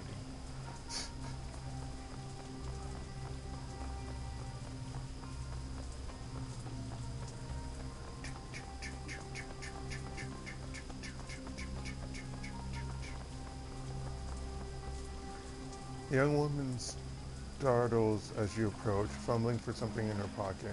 When she recognizes you, she relaxes. Is it done? It's done. Thank you so much. The young woman sighs with relief. She opens the flap on her satchel, reaches inside, and produces a plastic sheath. I'm not magically active, so I can't see the flow of chi in the area. But I've got test strips, little sheets of paper embedded with chi-sensitive bacteria. It's a close relative of FAB, but it doesn't see much use outside of Hong Kong.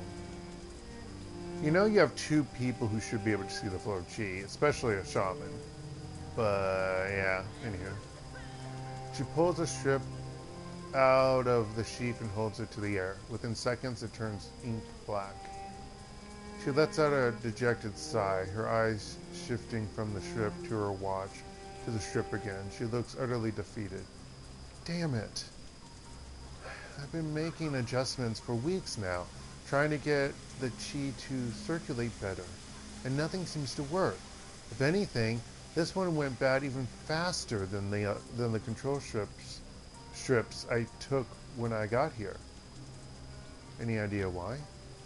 No, it should work. I followed the texts, done everything right. The chi here is rancid, that's obvious. But I swear, it's even worse than it should be. No wonder this place is so disgusting. I get what you mean. That's it. I'm getting out of here. In a little while. Gotta tell my advisor about this. Thanks for the help. Hope you don't stay long. I sure as hell won't.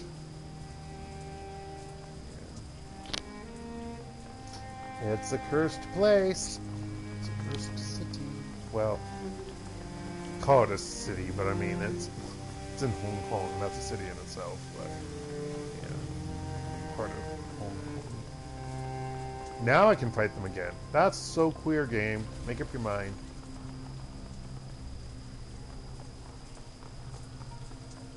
I bet if you walk past them, you'll trigger them. Aggro them. How many things will Duck get stuck on around here? Hey, the guy's back up.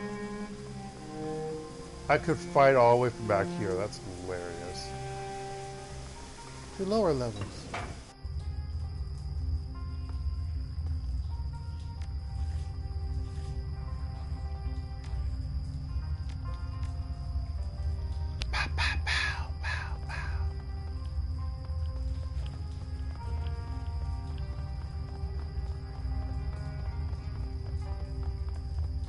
Oh, that's the red door. Okay.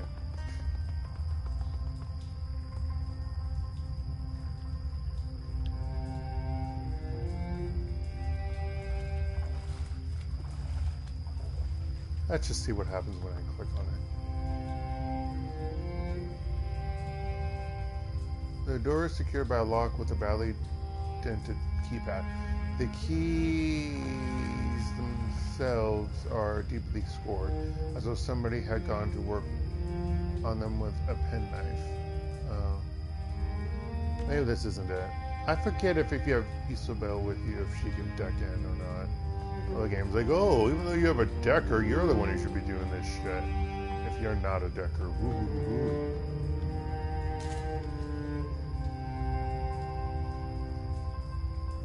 The door has been secured by a series of heavy bars with old motors to attract them.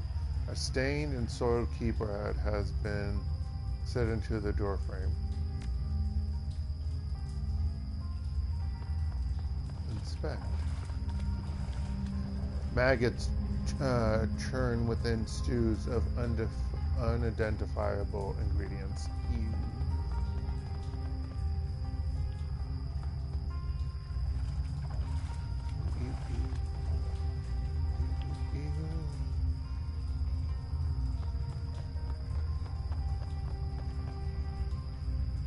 Gunrunner.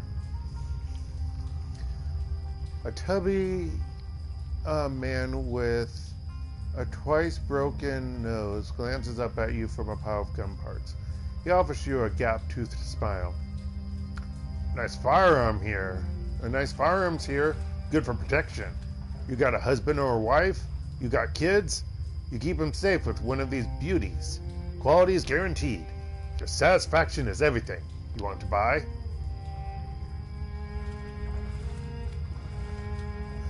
Oh no, it's your stun guns in this area. How do you stand it here? Business is good here, man. Real good. Yeah, it's disgusting, but you go where the market is. Ever heard anyone say prosperity is in the walled city? He snorts his reply. If you're an organ legger or a gun runner or a triad, there sure as shit is. Otherwise, you're looking at hand-to-mouth, meal-to-meal existence here. Show me what you've got. Stuff that I won't buy.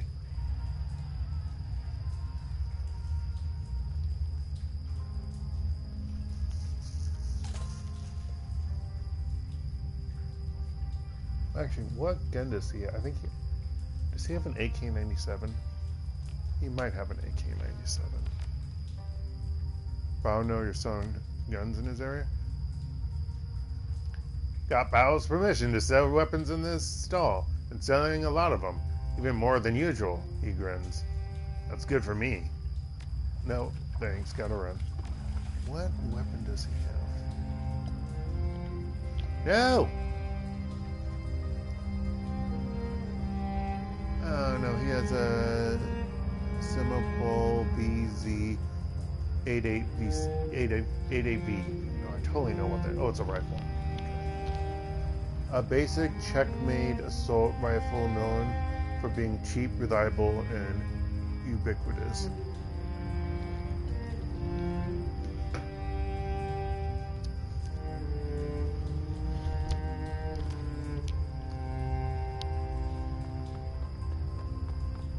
So I forget which door is the one we need to go to. We need to go through one of these doors. I think it's that door, actually.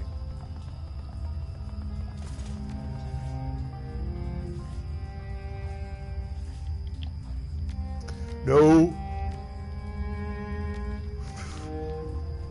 And let me just confirm that. 5465.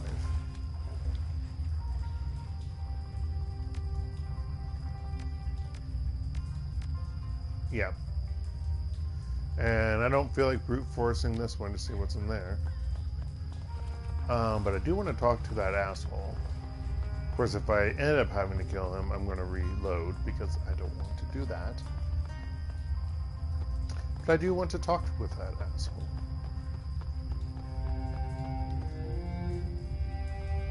The yellow lotus first glares at you. You can see the outline of the old man's cred stick in his vest pocket. He flexes and his muscles bulge.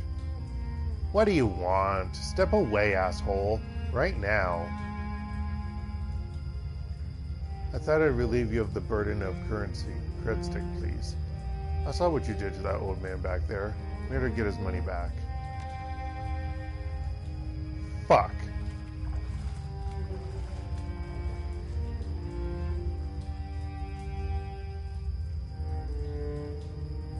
Sweetheart. Oh, I wish I should have picked Shadowrunner so I could call him Sweetheart.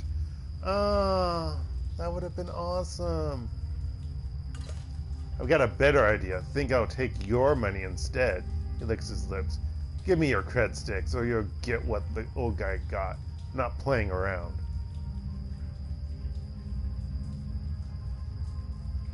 God damn it. I can't. I can't. I can't.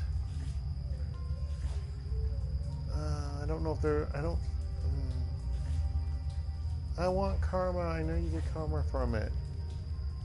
God, I don't think there's another way I can do it.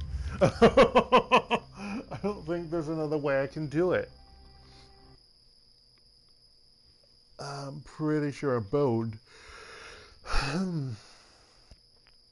Pretty sure I'm boned. Bum bum bow. Bam bam bam bow. Bow bow.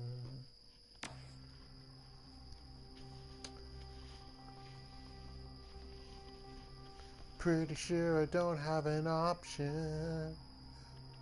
Bum bum. So I'm pretty sure if you say the first one, it automatically goes into a fight. But we're going to find out in just a moment, folks. Because Dark is going to choose that option. As soon as he can walk around a stupid electrical box or whatever the fuck that is.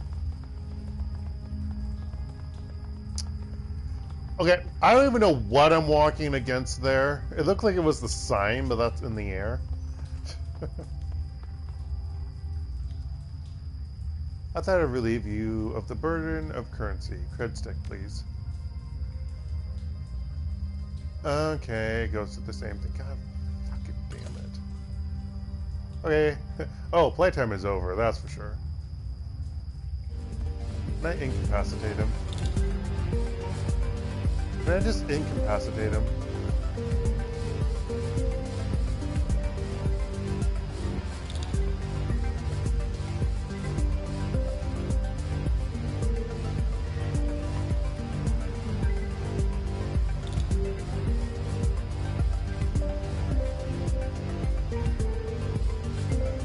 Oh my gosh! Duncan can subdue and zip tie a stunned. Oh, but it has to be a stunned enemy though. How do I stun an enemy? Okay, how do I do this? I don't think I can stun them because I don't have anything that will stun them. I don't have an ability. God damn it, I can't do this. Dark is mad. The dark is mad.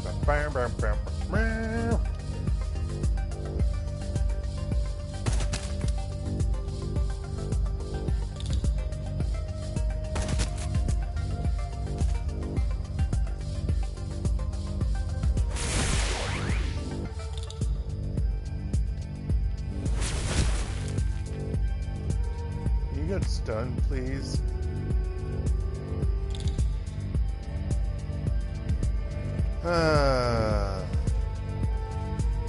Okay, I'm just gonna kill him so I feel good. Screw the job. Okay, well I got the trophy, but I'm gonna reload.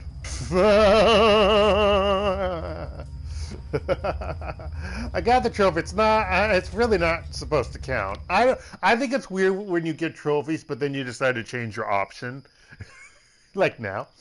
Although I'm pretty sure you get karma points for doing that and then giving the cred stick back to the old man. I just feel to the guy. I just feel bad that I can't do it because I'm not strong enough and or I don't have the I think you need strength of 4, right? Yeah. Oh, wait. You need strength of 4, right? Hold on. Hold the phone. I can put a No, I need 4 points. I think you only have 3. No, I can do it. I think I can put a point into strength. No, my strength is 2.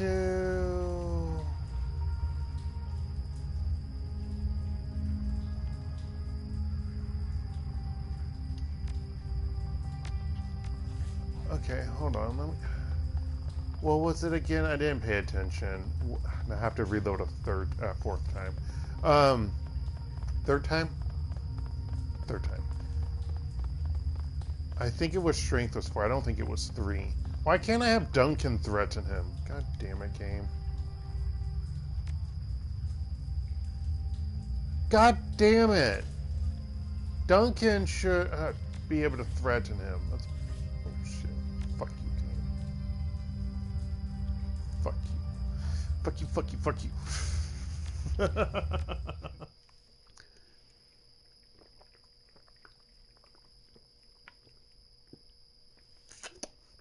I like this peach oolong tea. I hope they have it for a while. Tastes mighty delicious.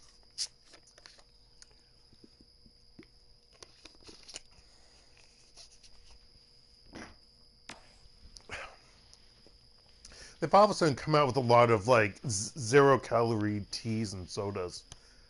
Or low-calorie sodas. And that is fine with me.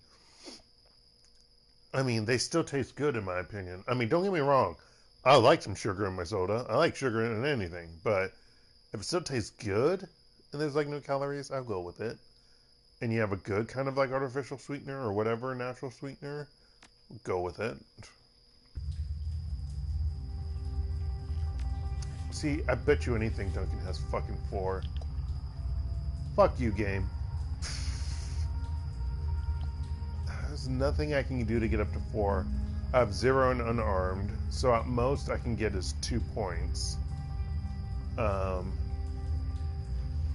Excuse me, actually 1, because I need to put a point in close combat. Yeah, I'm mad. Etiquette, I need 2 more points in order to get that. To do Shadowrunner. 5465 or 5435? 65.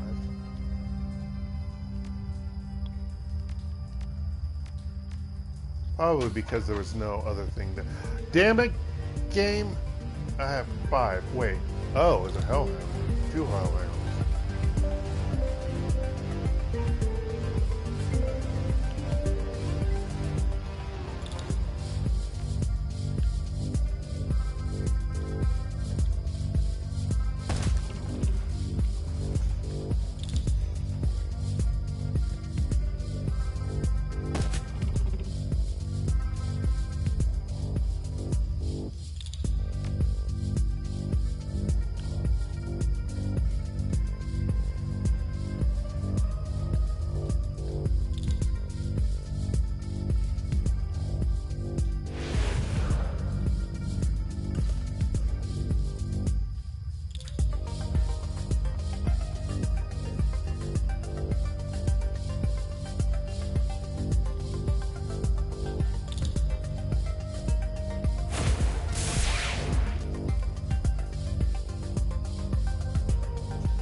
I don't know why it runs over there. Rather weird, don't you think?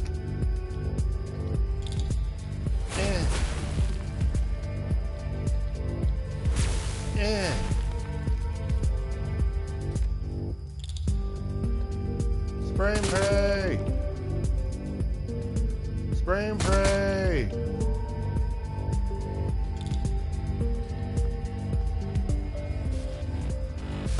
Get out of here, puppy dogs.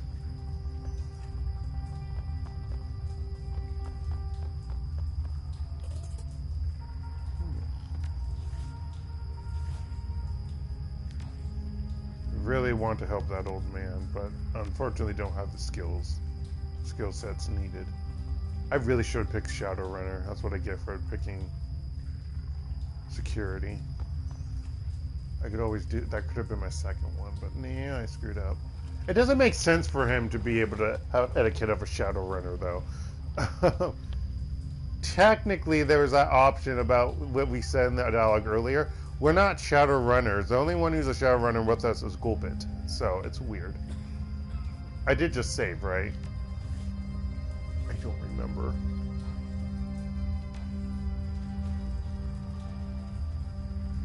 Yes. Enter Lotusin. I said enter Lotusin. Another save.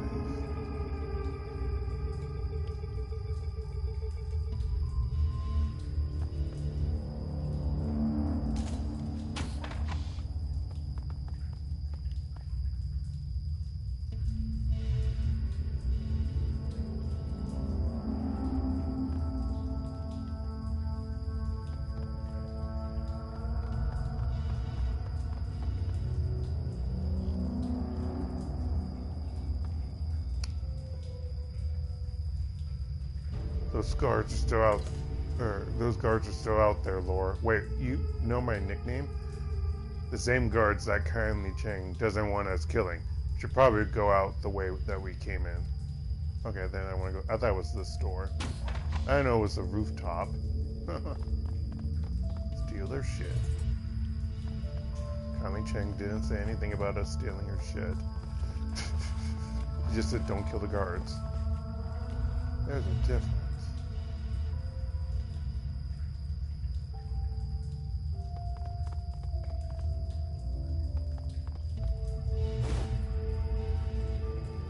The Bow's code, really? 6378. Actually, I'm going to do a save now. I don't know if I'm going to run into anyone here.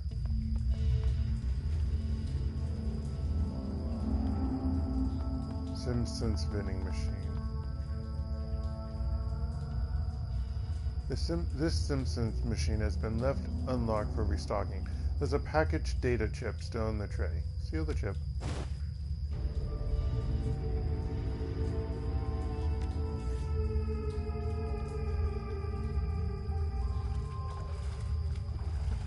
Stolen from a vending machine in the Lotus Den. Someone might pay to take it off your hands.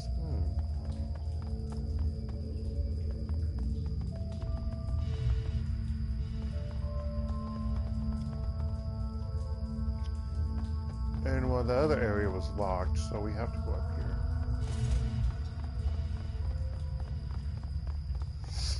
Gosh darn it. Okay. Saving.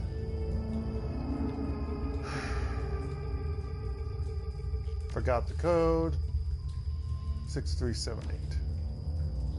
The door has been sealed with a factory fresh mag lock. A high sec keypad has been set into the frame.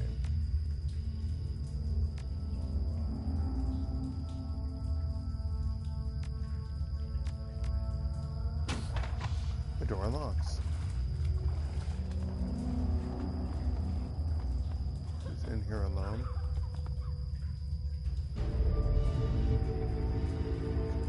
Really? Why? A large man in his 50s stands waiting. His heavily tattooed arm holds... His heavily tattooed arms held in a fighter stance. His bone structure is heavy. Corded muscle stands out on his arms and chest. In his youth, he must have been enormous. He doesn't talk so much as emit a low rumble. I don't know how you got in here, but you've got my attention. Good, I have a message from kindly Cheng. Candygram for Strangler Bao. Much love, kindly Cheng. You're a hard man to find. Can you guess who sent me with the message?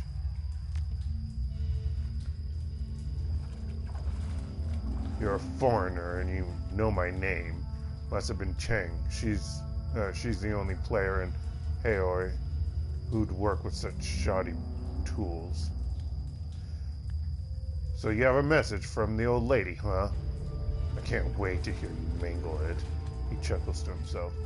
You speak Cantonese so well, but before I hear it, I have a little message for her too. You tell kindly Cheng that her operations are done in the walled city. Strangler Bao has given himself a promotion. And tell her that if she sends any more errand boys to visit him with another message, Strangler Bao is going to send them back in a box. Actually, this is the voice I wanted for Duncan. No. Anyway, whatever. They both hurt my voice. You think you can tell her that, errand boy? Should I write it down for you in English?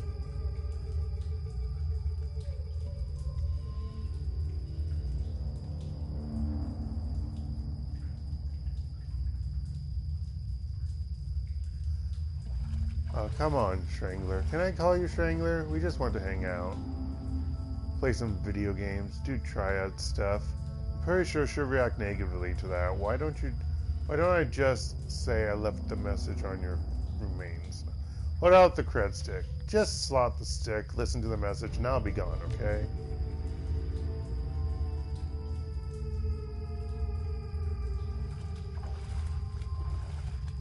I don't get to hear you butcher the message. I'm sad. He grabs a small plastic drive from your hand, slots it into his truth player. Kindly Cheng stands erect, speaks directly to the camera. Mr. Bao, as everyone knows, you are a man of swift action. I respect that, and because of that respect, I will get right to the point. I know where your money is coming from. I know that you have friends working for straw sandals like myself. They have been siphoning funds from their organizations. I know about the noodle shop that you launder the money through. I have tasted their broth and found it wanting. The old woman becomes flinty hard. You have been stealing from the Yellow Lotus, glorifying yourself with revenue that we have earned. And I have files to prove it.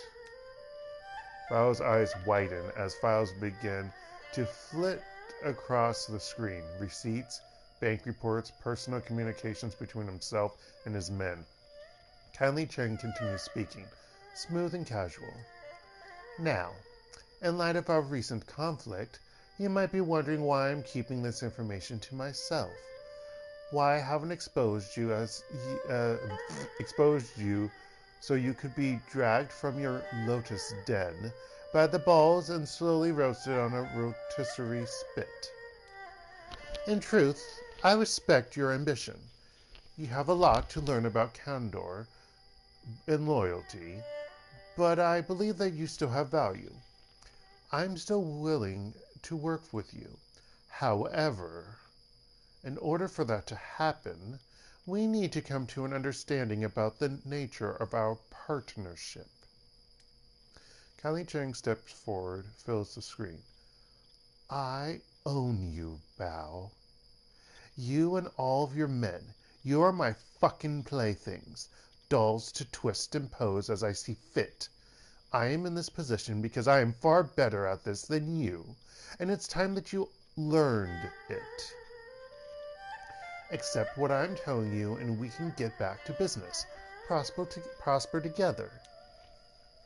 But if you continue a little rebellion, I will mail tiny pieces of you to your children and take their picture as they open the package.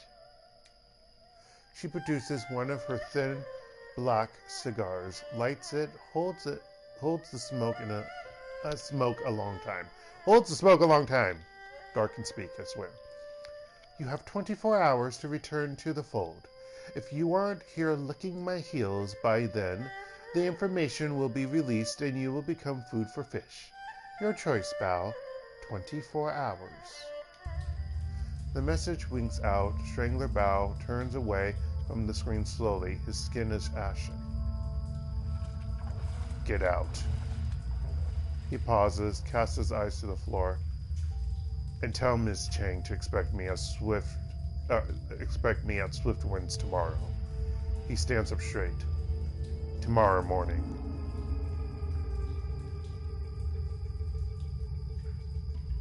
It was a pleasure meeting you, Mr. Bao. Go. Just go.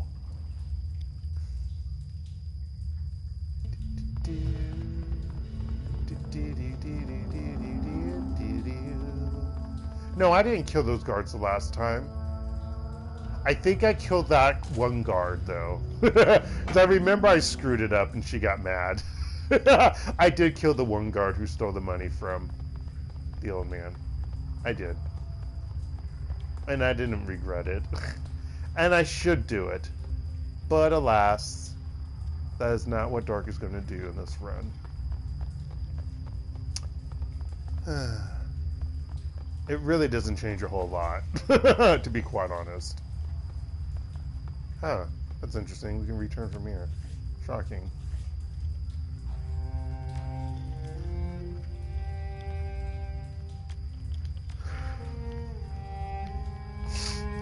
It's weird that they say Shadowrunner because a Triad member is not a Shadowrunner. They're a mafia, a gang. So, gangsters, so it's weird. Wu holds up his hand for everyone to stop. Turns to the two of you and hooks his thumbs in his belt. Well, that was a thing. Never thought I'd be shuttling messages between criminals and a Hong Kong syndicate. Can't imagine what Raymond would have wanted in the walled city. This place just feels wrong. Looking for more stray kids to take in? No kidding. No kidding. There's something off about it. It must have been important. He flew all the way here, hired runners for an escort. But why? This place makes you feel like your life has no value. Like there's just no point to anything. Excuse me.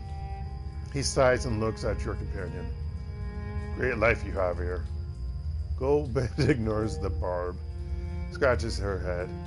I can't believe it. We actually delivered the old lady's message without anyone dying. I've had enough of triads. Let's get out of this pit. I'm with you, Gunshow. I don't need to see this place ever again. Oh, God. Gunshow? Seriously? Wu's goggles pan down, come to rest on Gulpit. It's not gonna stick, is it? He turned to Haoi.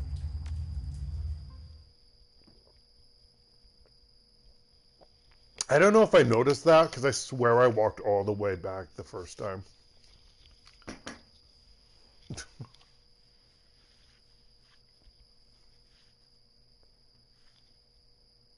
It's hard to shake off the walled city.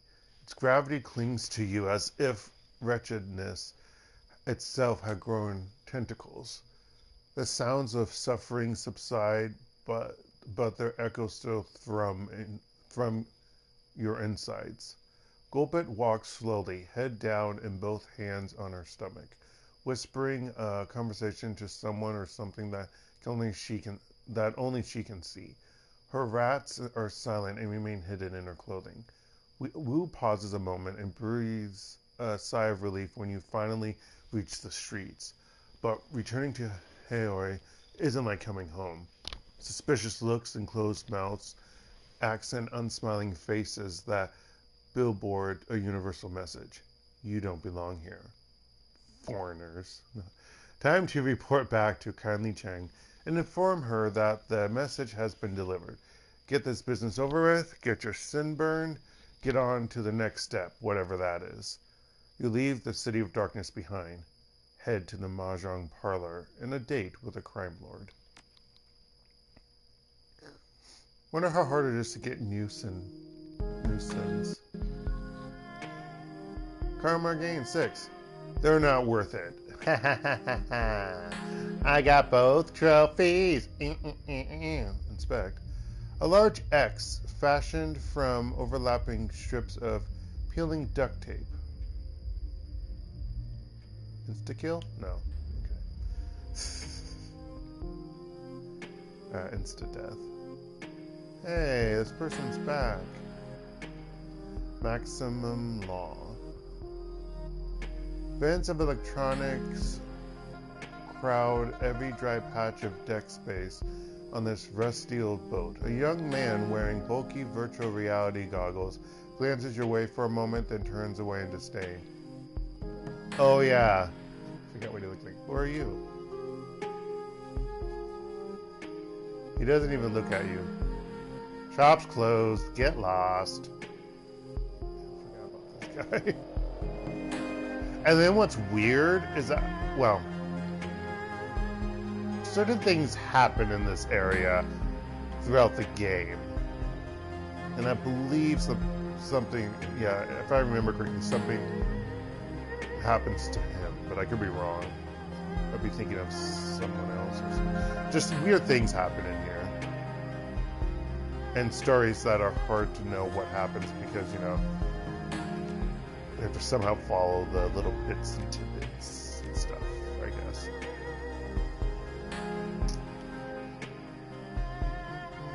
Okay, dark, really?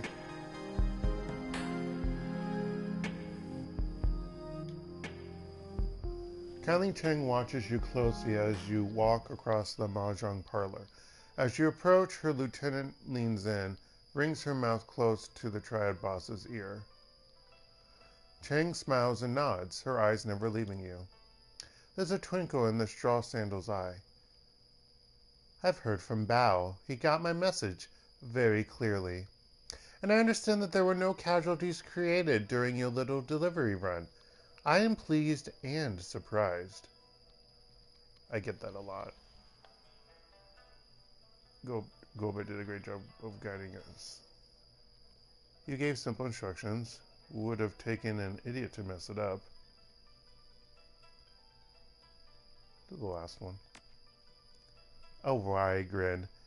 You'd be surprised how many idiots I have to deal with on a day-to-day basis. 750 New Yen. My message was delivered and Strangler Bao is back in the fold, earning for me. As far as I'm concerned, our transaction is complete. While you were gone, I set the wheels in motion to wipe your identities. She pulls out her PDA, stabs a button with a lacquered fingernail. The order has been sent. Congratulations, you are now SINless, shadow people. Wu exhales heavily, his eyes remain focused straight ahead, but his shoulders sag. Well, I guess that's done. I didn't like the way my life was going anyway. We'll figure a way out of this, Duncan. Wu pulls himself up to his full height. There's only one way out of this Insu, and that's through it. Whoever gave the kill order on Carter also forced us to give up our identities and took Raymond. Wu sets his jaw firm. That's all I can think about. Finding who did this. Finding Ray. Kylie Cheng holds up a hand. While I was working to get your sins burned, I also had my network look into Raymond Black's disappearance. I've been thinking about what you told me earlier, and I agree.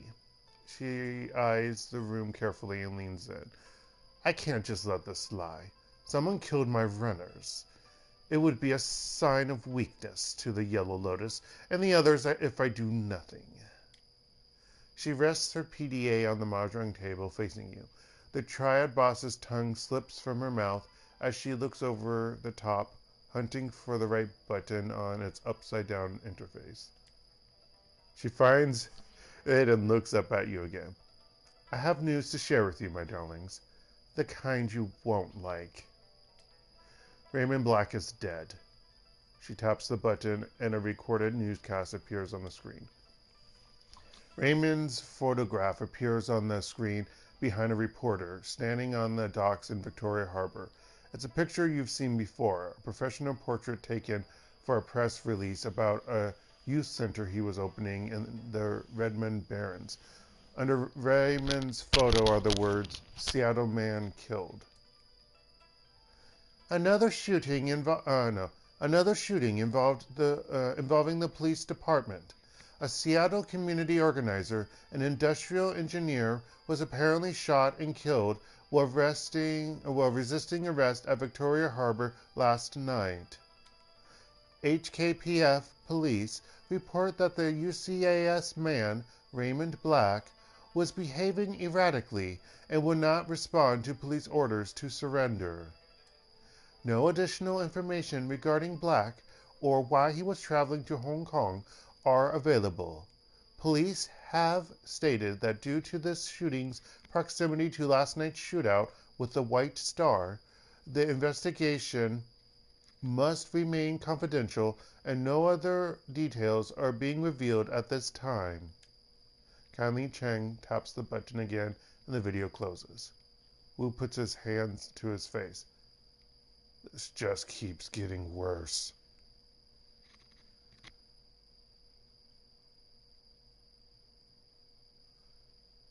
It definitely isn't getting any better.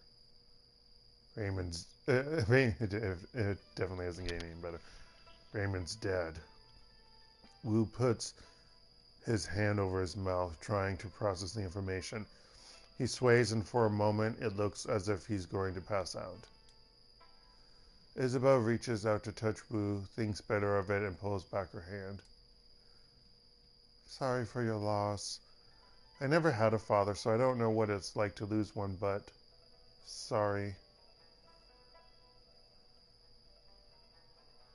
Raymond died the same night we're ambushed? That's no coincidence.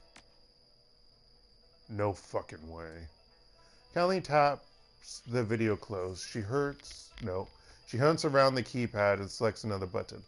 I'm afraid that's not all, my darlings. I'm afraid that's not all, my darlings. This is security footage from Victoria Harbor from last night. You'll find it contains a contradiction.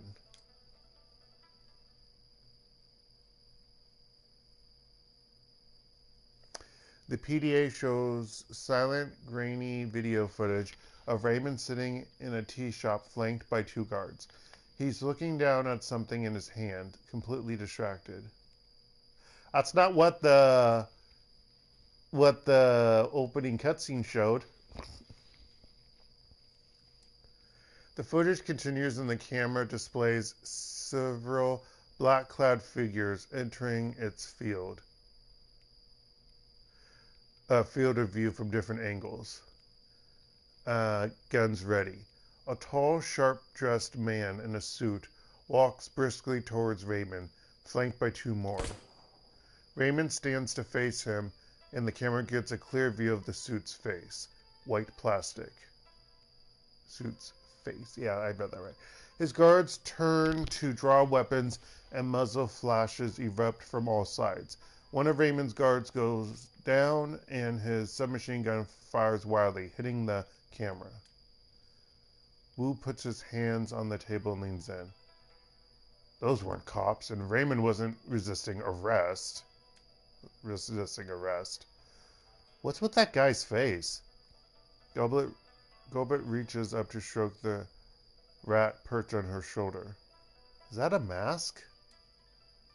It doesn't look like a mask. It looks some sort of semi-rigid plastic implant. Real craftsmanship. She pushes out her lower lip in appreciation. Quite the fashion accessory. It's also the kind of fashion accessory that stands out in a crowd. This guy's either a fool or an arrogant son of a bitch. He sets his jaw firm. Either way, I'm gonna find him. Excuse me. Kindly Cheng watches Wu intently. I believe you. Wu stands back and turns to you. What now? Stay in the shadows? We're dead too. We find the plastic-faced man and drag him somewhere private. Make him dig his own hole. Then we fill it. We find out who this plastic-faced man is. Then we get some answers. With what resources? Cheng's eyes sparkle. I'm afraid there are some facts you are going to have to face. She puts on a grave face. You are alone in this country. No network, no money, no identity. I can protect you from the police, but how would you go about discovering what happened to Raymond without me? How would you survive? This is a topic that requires serious consideration. Kindly wipes her hand across a stack of tiles, spreading the ivory-colored pieces across the table. You've had a very long night, my sweets. Very long. Especially after we came here from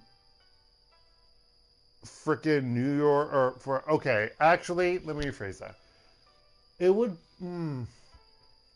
from Seattle to Hong Kong, I believe that would be about, wouldn't that be about 10 hours? I think that would be 10 hours. Because I'm trying to think, Hong Kong to Korea is probably like 2. I think Seattle to Korea is about 8 or 9-ish. About 8. Because I know from Korea to where I have to get to in the USA in the Midwest when I visit, it's about, well, it depends. It depends on how many layovers and how long. It could be anywhere between maybe about 15, maybe 12 hours to up to like 23 hours given layovers. Yeah, it sucks. It sucks so much.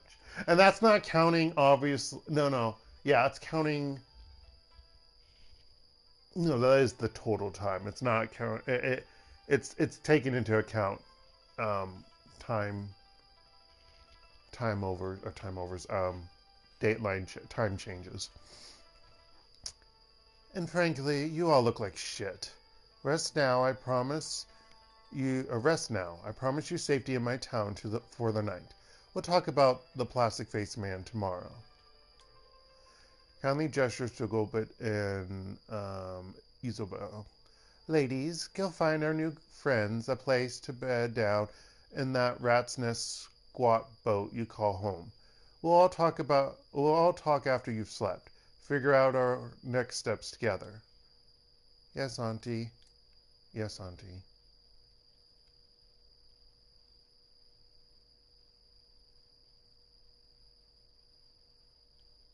Can I ask you a question, Auntie? No questions, my darling. Sleep. I'll figure out what to do with you in the morning. Let's go, Insu, and beat us hell. Beat to hell.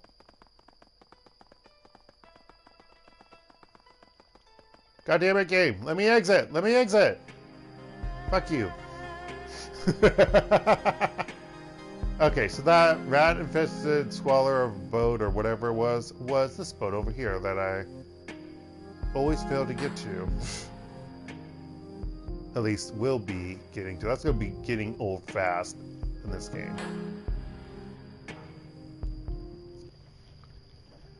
You two can bunk here for a while. She nods with her nose towards a hatch. You've each got a head to take care of your necessities. Try to knock before you enter someone else's, okay?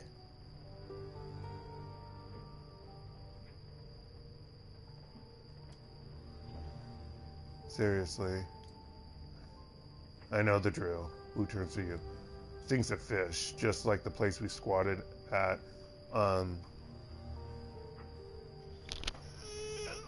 Leary Avenue back when we were kids. The one with that Aslan family and their dog. You hated that dog. He kept digging out my food stash. No matter where I hid it, he'd find it and scarf down a week's worth of grub. He wipes his nose with a gloved hand. Still, it was sad what happened to him and the family. No one should go out that way. He stretches and his spine pops like a handful of firecrackers. I think I've been up for something like 36 hours straight. He drops his arms. And this has been one shit stain of a day. Time to end it. The orc turns to you, raises an eyebrow. Anything you need before I leave you to it?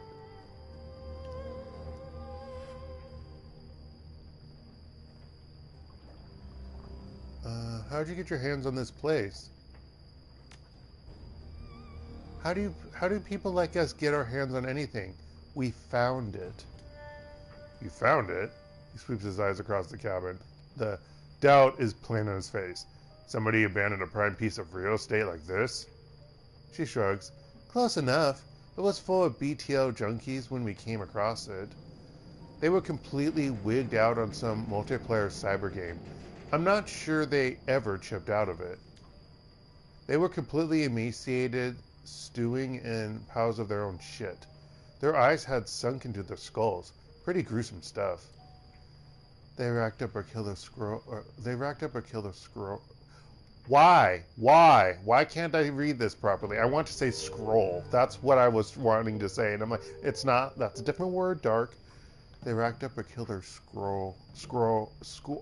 Okay, that's why. It's because a killer is messing up my reading for score. So I can say score now. They racked up a killer score, though. Jesus, took forever for me to say that. True, they had the moves. Should have hung an IV while they were playing, though. Turns out nutrition is important. So what happened? Did they die? She shrugs. Nightjar ran them out. Not sure what happened to them after that. Anyway, it's ours now. Auntie Cheng says so. All but the engine room, you mean? Oh, all but the engine room, you mean? Right, everything but that. Auntie rented it out from under us. I must have pissed you off. She shrugs. Whatever, we weren't using it. As long as our downstairs neighbor keeps to himself, he can have the lower room. Especially if it keeps Auntie Cheng happy. Oh yeah, that guy. I remember him. Is this you and Isabel living here? Yeah, Gilbert's mouth screwed up a bit. Now that Nightjar and Gutshot are gone, it's just us. The squeal of metal grinding on metal rips through the boat. It sounds like it's coming from the level below. And the creepy Russian guy renting the engine room downstairs. Yep. Nothing to worry about. He mostly keeps to himself. She checks her PDA. He'll stop soon. He's usually quiet by now. Is there a place for my stuff? Yeah, check the locker over there. You can stash your stuff in it. No one will touch your things in there, and it's a lot bigger than it looks. Thanks, I'll have a look around. Okay, but get some sleep too. You look like you could use it. We'll go see Kindly in the morning. Figure out our next move. And everyone walked through the place, although I'm amazed that no, I remember what that becomes. We'll find out soon enough.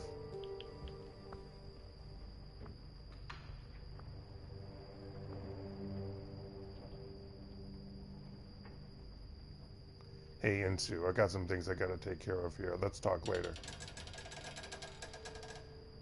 Dude, you get a bunk bed and a personal... Actually, I think in a personal bathroom. Okay, what kind of fucking ship is this that has, like, personalized... Actually, it was probably a cruise ship, now I think about it, maybe. Yeah. God damn it, that's... I thought I put it in with my gear, but apparently I didn't. Boo. And where did this one come... Oh, because I gave it to Gulbit. That's why. Got it. Alright, first things first. We've got 11 points. Dark needs to learn a new... etiquette and raise his stuff up. I should do Shadowrunner, but am I going to? I don't know why it was Shadowrunner, not gang. That's queer. We're gonna learn gang. Next, we're gonna increase the willpower. So next time I can increase my magic. Spellcasting. Alright, there we go. And now, we're gonna bunk for the night. The cot in your cabin is neatly made with crisp-looking sheets and an insulated plastic blanket. A fine layer of dust coats its surface. It's been a long time since anybody slept here. Where did the other two sleep? Where did these be the two available rooms where they used to sleep in? I'm really confused. Or do they share the one where Duncan is? Whatever. Go to sleep. You climb into the cot and worm your way under the sheets. They've been stretched stiff as boards, but you've slept beneath worse. The lice and bedbugs that plagued your old prison cell are mercifully absent here. And the salt air is fresher than the rancid stink of the Redmond Barrens. The moment your head hits the pillow, exhaustion sets in. You can barely keep your eyes open. Sleep washes over you like a warm bath, and everything goes black.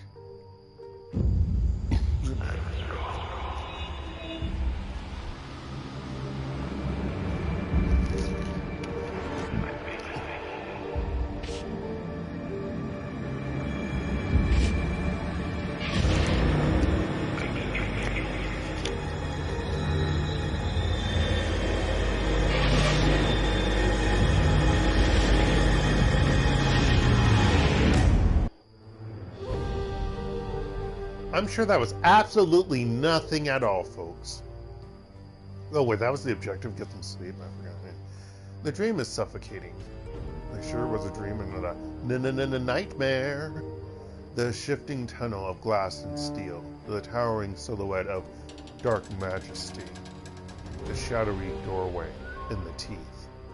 They snap at your heels as you claw your way back to consciousness. You open your eyes to see Duncan looming over you. He shakes your shoulder roughly. Insu. Come on, Insu. Wake up. We gotta go talk to Kindly. The others have already left. That was one rough night. He lets go of your shoulder, cocks a thumb at the hatch. Even though he's not at the hatch. I know. We gotta go. I've been trying to wake you for a while now. You were thrashing around in your sleep.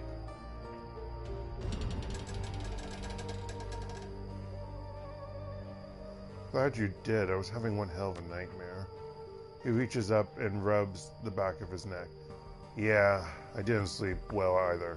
I had a bad dream last night too. What about? He shrugs. I never remember my dreams all that well. It was probably motion sickness, not used to sleeping on a boat. You wouldn't get a whole... No. I woke up a little while ago and hit the head. Then I came back and woke you. We should go. Yeah, no sweat. He stretches his shoulders. Today better be a step up from yesterday, Insu. Nothing's gone right since we stepped foot in this country. I hear you. Think about it. I thought we were going. That statement from the cops on the newscast could be fake. Ours was. And that surveillance footage? We never saw Raymond get shot. The camera was hit by stray bullets. By stray gunfire. His passion is intense, but contained. Focused. Raymond's alive, Insu. I know it.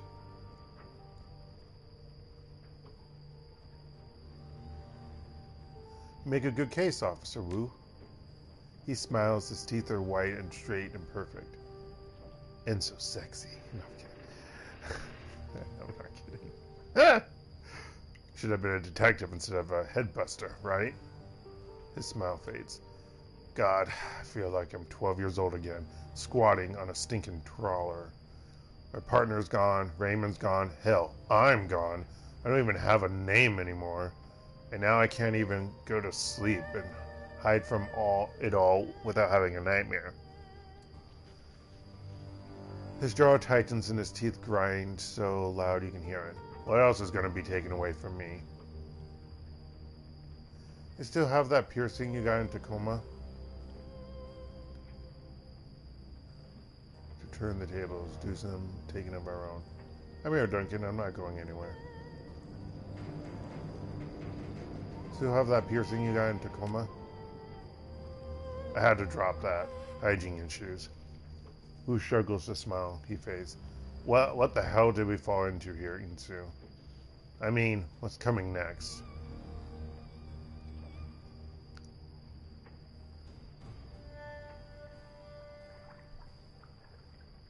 Is it obvious? Look around.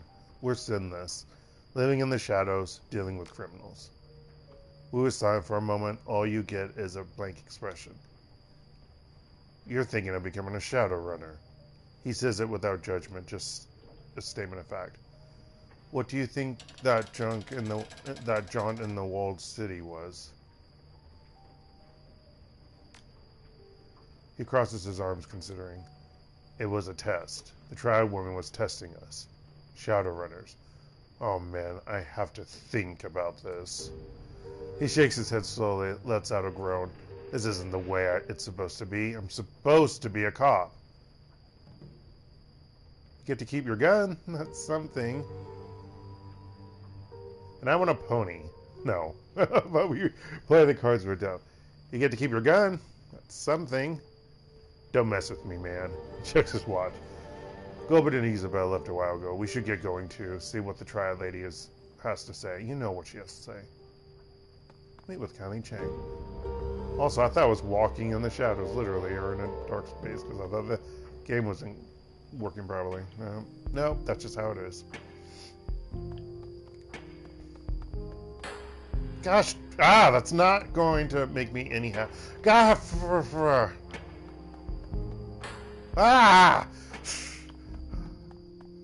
This sucks. I wanted to quit, but I'm going to quit after this. Guys, I might as well get the dialogue over with. Hey, it looks like what's his face? Maybe. I'm pretty sure it is. Strangler Bow. Conley's place reeks of stale cigar, smoke, and fresh urine. What the fuck? The clicking of mahjong tiles is strangely absent. In its place is a low murmur of laughter and an air of eager anticipation. All eyes are focused on the groaning figure kneeling bloody and bound at the feet of kindly Cheng. She beckons to him with her finger, and he struggles towards her. The loud rustling of the plastic tarp crackling under his knees as he moves. His pants are wet with fear. And an acetylene torch lies on the table at Cheng's right hand.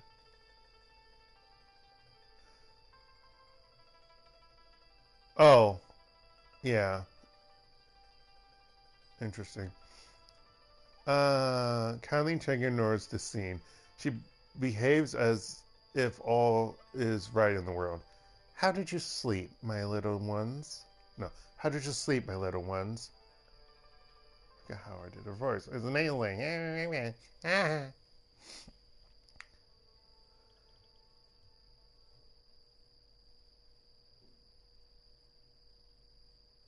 Like a baby, Auntie. I'm still in the afterglow of our tour of the walled city. The Triad's boss eyes turn to half moons of amusement. Afterglow? Really? She nods her head back towards the pillar of meat standing behind her. Then you should be delighted to say hello to your old friend, Strangler Bow. Oh, that's Strangler Bow. That, I guess, is a guard next to him. He's here because of you.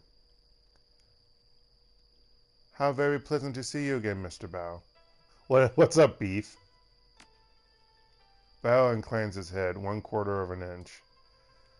Well then, now that the niceties are over, let's get to the nasties. She indicates the kneeling man with an incline of her nose. Yeah, that's much enough. Shepard here is a plainclothes cop. Oh! Oh shit. Oh shit. Oh shit. Shepard here is a plainclothes cop. He snuck into the area last night while you were sleeping, hoping to find you and kill you before his competition got to you first. My men found him outside the trawler you were sleeping on. They saw to it that your rest was undisturbed and that your location remained a mystery. Oh no, he didn't do it. Okay, that is him standing there. That's what I thought. So confused. She nods her head back towards the pillar of meat standing behind her. Except he's not behind her. He's next to the guy coughing on the ground. Oh my gosh. You can thank Mr. Bao for that. Nod at Strangler Bao. Thank you for guaranteeing our safety, Mr. Bao. So you're the night watchman now, buddy. Thanks. Bao inclines his head 1/4 of an inch. She addresses the bloody man on his knees. Dark needs to close his window because the AC turned back on. And also check his battery power on his controller. Okay, still full.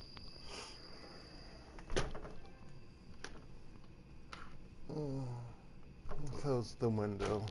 Whoa! Oh my god.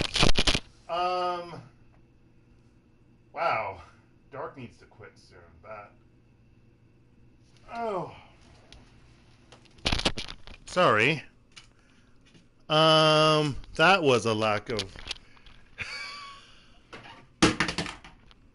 Oh, yeah.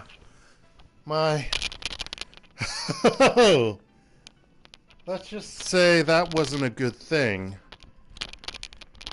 Whew. Let's just say the blood rushed to my head.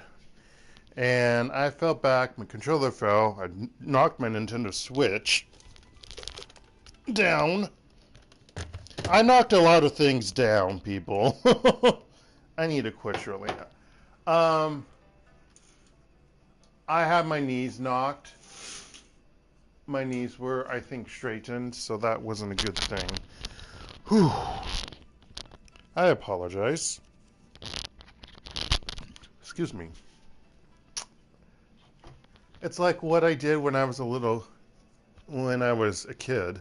Well, teenager. When I was in church and it was really hot because that church had no AC. No, it didn't. Seriously. So when we would stand up for a sermon, for mass, I had my knees locked. Guess what? I would say that the spirit overcame me. What really happened is that I passed out. So I didn't fully pass out, but it was kind of close. Yeah.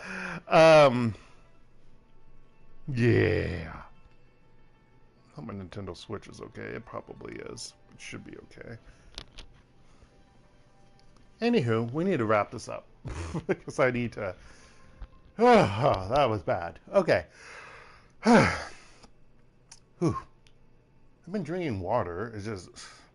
it's because sitting in a stationary position and then standing up and the blood rushes up. And because I wasn't really moving anywhere, and I guess I was standing and I always have my knees straight, taut. Yeah, that is what happened. I went back. Luckily, into my sofa. Let's see. She addresses the bloody man on his knees. Now, Shipbird, tell my friends here what you told me.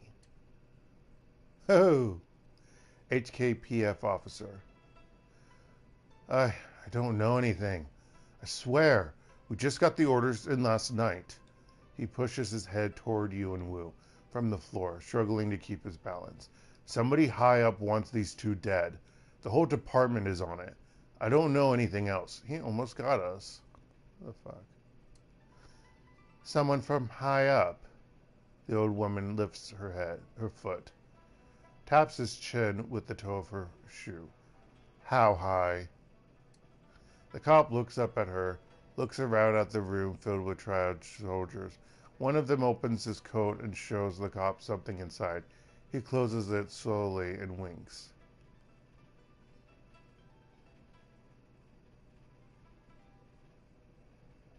What? Was it a gun? I'm kind of confused. The cop drops his head to his chest. All the way up. All the way up. Or all the way. All the way up. It's someone on the council. Someone on the executive council wants these two dead. Cheng spits on him with a sneer. Fuck your ancestors to the 18th generation. Give me the truth. The cop wears the spittle. He never lifts his head. It's the truth, madam. I swear it. Whoever it was labeled them as terrorists. We're to terminate with extreme prejudice.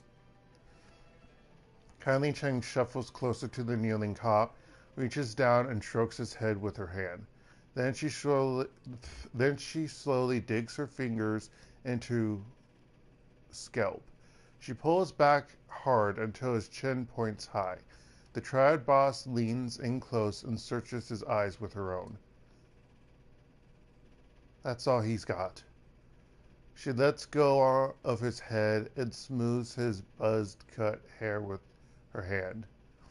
For whatever reason, last night someone on the executive council of the Free Enterprise Zone ordered the Hong Kong police force to kill two nobodies from Seattle. I find that fascinating, don't you? Not really. Corporations can just order the cops to kill people here. Not really. Corporations can just order the cops to kill people here? Yes, but why the need to label as international terrorists? I call that some mess up shit. Not really. Corporations can just order the cops to kill people here? Kylie Cheng smiles knowingly. Corruption is so ingrained in our society that we don't even see it as corruption. If a street vendor can get out of a sanitary citation by buying a cup of tea, well, that's hard to say, almost as like killer score, which somehow I said correctly now, because it wasn't in a sentence. We're going to go with that. For 5 new yen, imagine what a megacorp can do. Seattle isn't like Hong Kong. Seattle isn't like Hong Kong. Hong Kong. There, the megacorps control the government. Here, the corps are the government. That's fucked up. That's so fucked up. I mean, it's all fucked up. The exec council is chosen by the corporate board of governors. They're basically the legislative and executive branches of the Hong Kong government in one tiny package. 8 people call the shots. Neat and efficient. Kindly Cheng steps back from the cop and lights one of her thin black cigars. I guess they are cigars, not cigarettes that she's smoking. Yeah. Although I swear I read cigarette. For the wage slaves and the civil sheep, the corporations are a pantheon of gods who wield absolute power. She looks around the room. But not for us. The Triad woman takes a long pull from her cigar and taps her ash on the kneeling cop's head. Who else knows about my guest's visit to Haoi Shipbird? No one, madam. I hadn't called it in yet. I wanted to kill for myself. No one knows they're here. I swear it. She turns to her enforcer. Mr. Bao? Bao fiddles with the PDA in his mini hands. He's telling the truth. No outgoing calls on his PDA. Very good. Thank you, Bao. She nods at the cop. Thank you for your honesty. Sorry.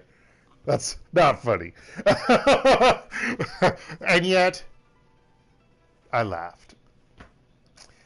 In one smooth motion, Strangler Bao produces a silenced pistol, fires it once into the policeman's head, and replaces it in his jacket. His face never changes expression. Looks like the Triads can be just as efficient. I was wondering what we were going to do with him. What the hell? That was a cop. As we just now know that they're corrupt. Looks like the Triads can be just as efficient. Cheng takes a drag on her cigar. Yes, my darling. She balances her cigar on her shot glass, picks She picks up some mahjong tiles and begins playing with them absently. It is clear our friend Raymond Black was up to something involving the walled city, something having to do with prosperity. And this executive council member wanted Raymond dead for it. She stacks her tiles one by one. Click, clack. Now they want you dead for it too. Click. This plastic face man may show up on your door one day too. She knocks the pile over and it clatters to the table loudly. I have a proposal for you, my sweets. A smile lights up her dead black eyes. Work for me. With Nitro and Gutshot, that's a weird name. Gutshot dead. I mean, he was probably a sniper. Let's be real. I find myself with 2 job openings. Fill them. I have need of deniable assets here. Players unaffiliated with the Triads who can take care of some of the more unsavory business needs about town. You've proven yourselves resourceful, and you have no existing connections here. That could be a positive in this line of work. See, Duncan, I knew it. She wants us to become Shadowrunners.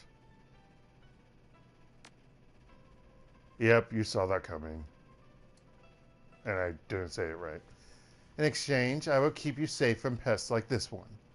She nods at the body on the floor. The pool of blood on the plastic wrap continues to widen.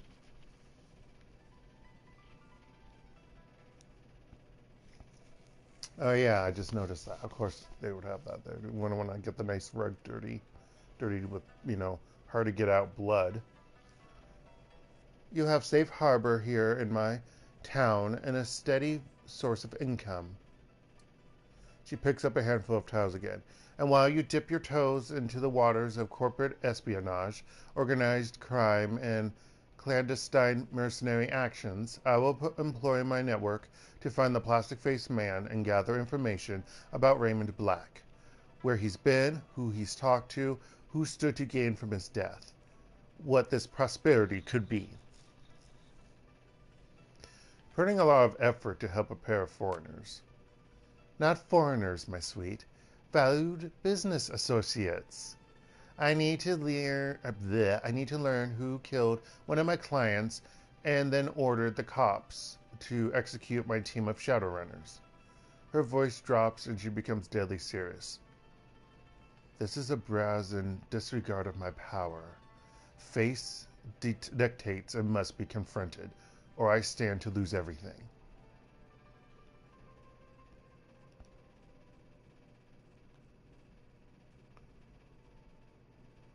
How would the arrangement work? I find the right jobs for people with your talents. You do what our clients cannot do for themselves. I take a finder's fee and a small percentage of your earnings. You make a lot of nuyen very quickly. It's all very civilized. She leans in. Work with me. Allow me to help you make money. Let my network work for you and help you find out what you've gotten yourselves into. Without my help, you won't last one day out there. You are completely out of your depth, I'm afraid. You need a partner. Kylie Cheng will be your partner. Wu's hands go to his hips. He drops his head and shakes it a little amused. It was just like you said, Insu. Shadowrunners. Glad I had some time to think about it. Process. He grips the back of his neck, squeezes hard, rips his hand away. Ah, fuck it. I'm not a cop anymore. That guy's dead. He nods. The decision's made. I'm in. What about you? I'm in too. I don't have anything back home anyway. There's good money in the shadows. It's about time I cashed in. I'm in until I can clear my name and get the hell out of Hong Kong. I'm gonna find out who killed Raymond. Someone's gonna pay. Think Ray's still alive too. Let's run the shadows and figure out what happened to him. I'm in until I can clear my name and get the hell out of Hong Kong. If I thought that Raymond was dead, I'd agree with you, but he's not. Raymond is alive, I'm sure of it. So I'll run in the shadows as long as Auntie Cheng keeps her end of the bargain and helps us figure out what really happened to him. Then I'm going to go find my father. Then it's done. Haoi is now open to you. She gestures to her lieutenant, who raises a finger to her ear and whispers into her sleeve. First order of business, Insu Tae and Duncan Wu don't exist anymore. You'll need street names. Wu sighs. Yeah, okay. I'll think of something. Nah. Gobit runs her cheek across her rat's a glint in her eye. I think we've already got you covered, Gun Show. She turns to Isabel. Fits, doesn't it? Indeed. I knew that was going to stick. It has stuck. Gobit, Isabel will handle this the same way we did with all your previous work. She didn't say Nightjaw. All the jobs I line up for you will be sent to your computer on the squat boat. She's pointing at you.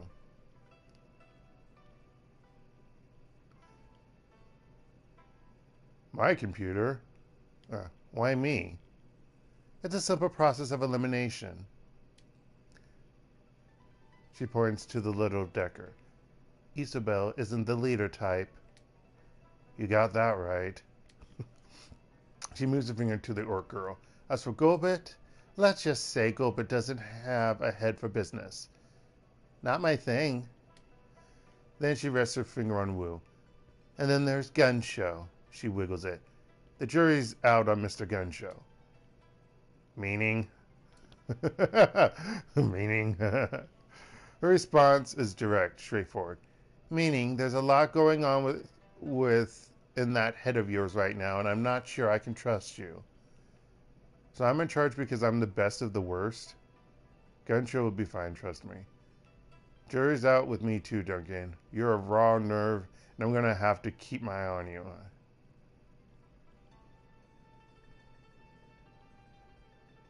Gun Show will be fine, trust me. I'm not saying that name. So I'm in charge because I'm the best of the worst? Oh, my sweet. Oh, my sweet. Don't put it that way. She opens her arms.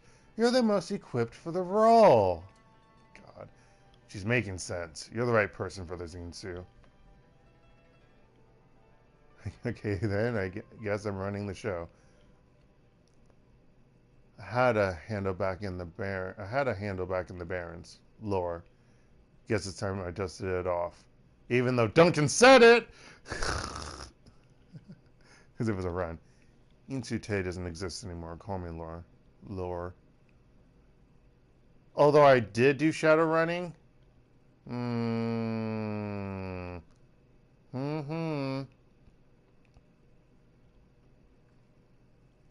No, I don't think I was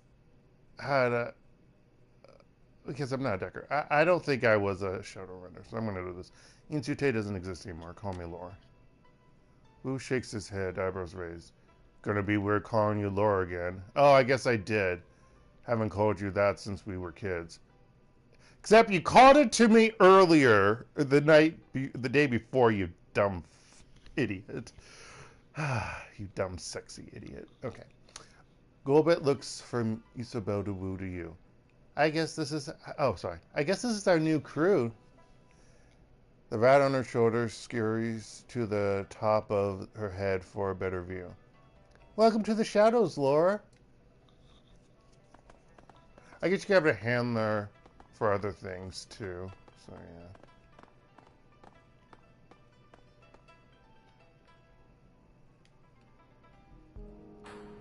Crew advancement available. As you lead your team through the shadows, your companions will continue to develop and learn new combat skills. Pressing the icon in the lower right-hand corner, or the triangle button, because this is on computer. Yes, because this is on computer. Because this is on the PS4 Pro. Well, PS4 in general.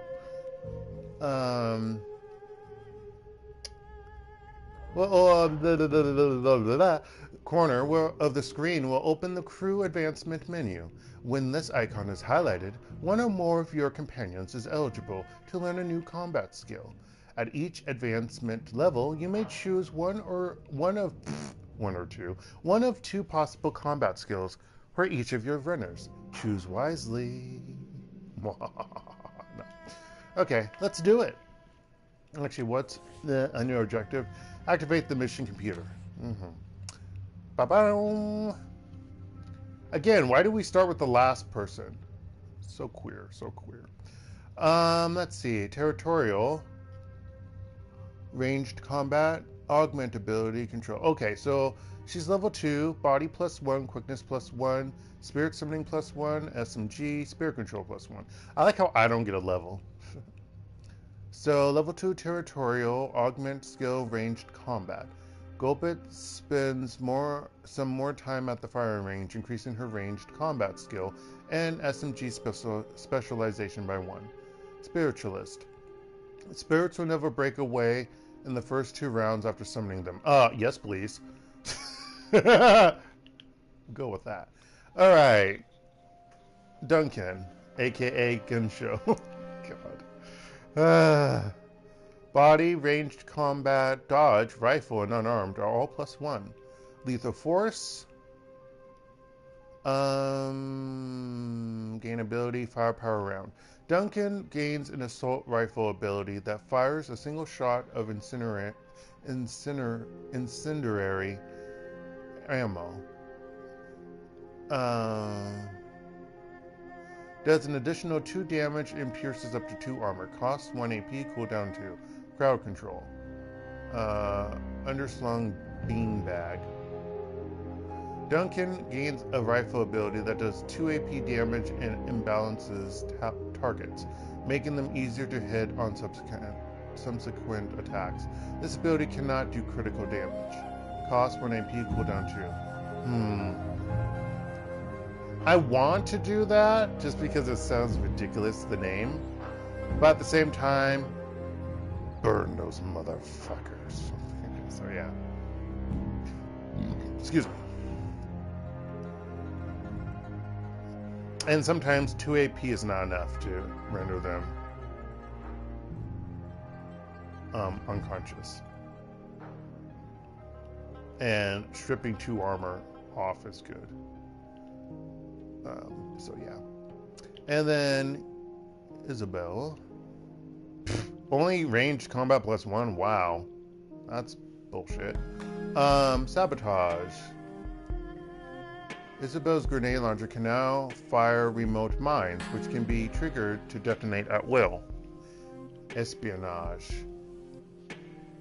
Isabel gains the Tar Blaster 1.0 program, an upgraded version of Blaster that also sticks enemies in place for 1 round.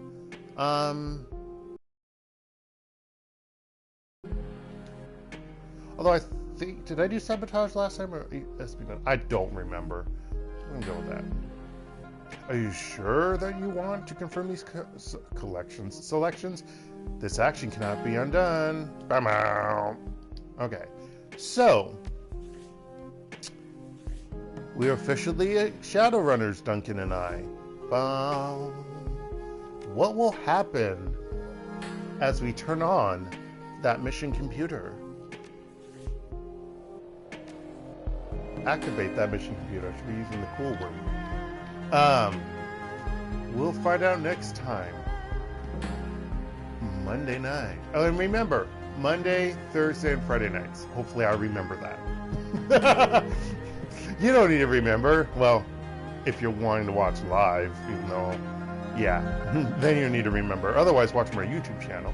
But, yeah, Monday night, we'll come back to this and check out that sweet, oh sweet mission computer. This has been DarkElf85 on YouTube, or HektontheMage here on PSN. And this has been Shadowrun Hong Kong Extended Edition. I hope you all have a good rest of the day, night, or anywhere in between. Stay safe out there, folks, and goodbye.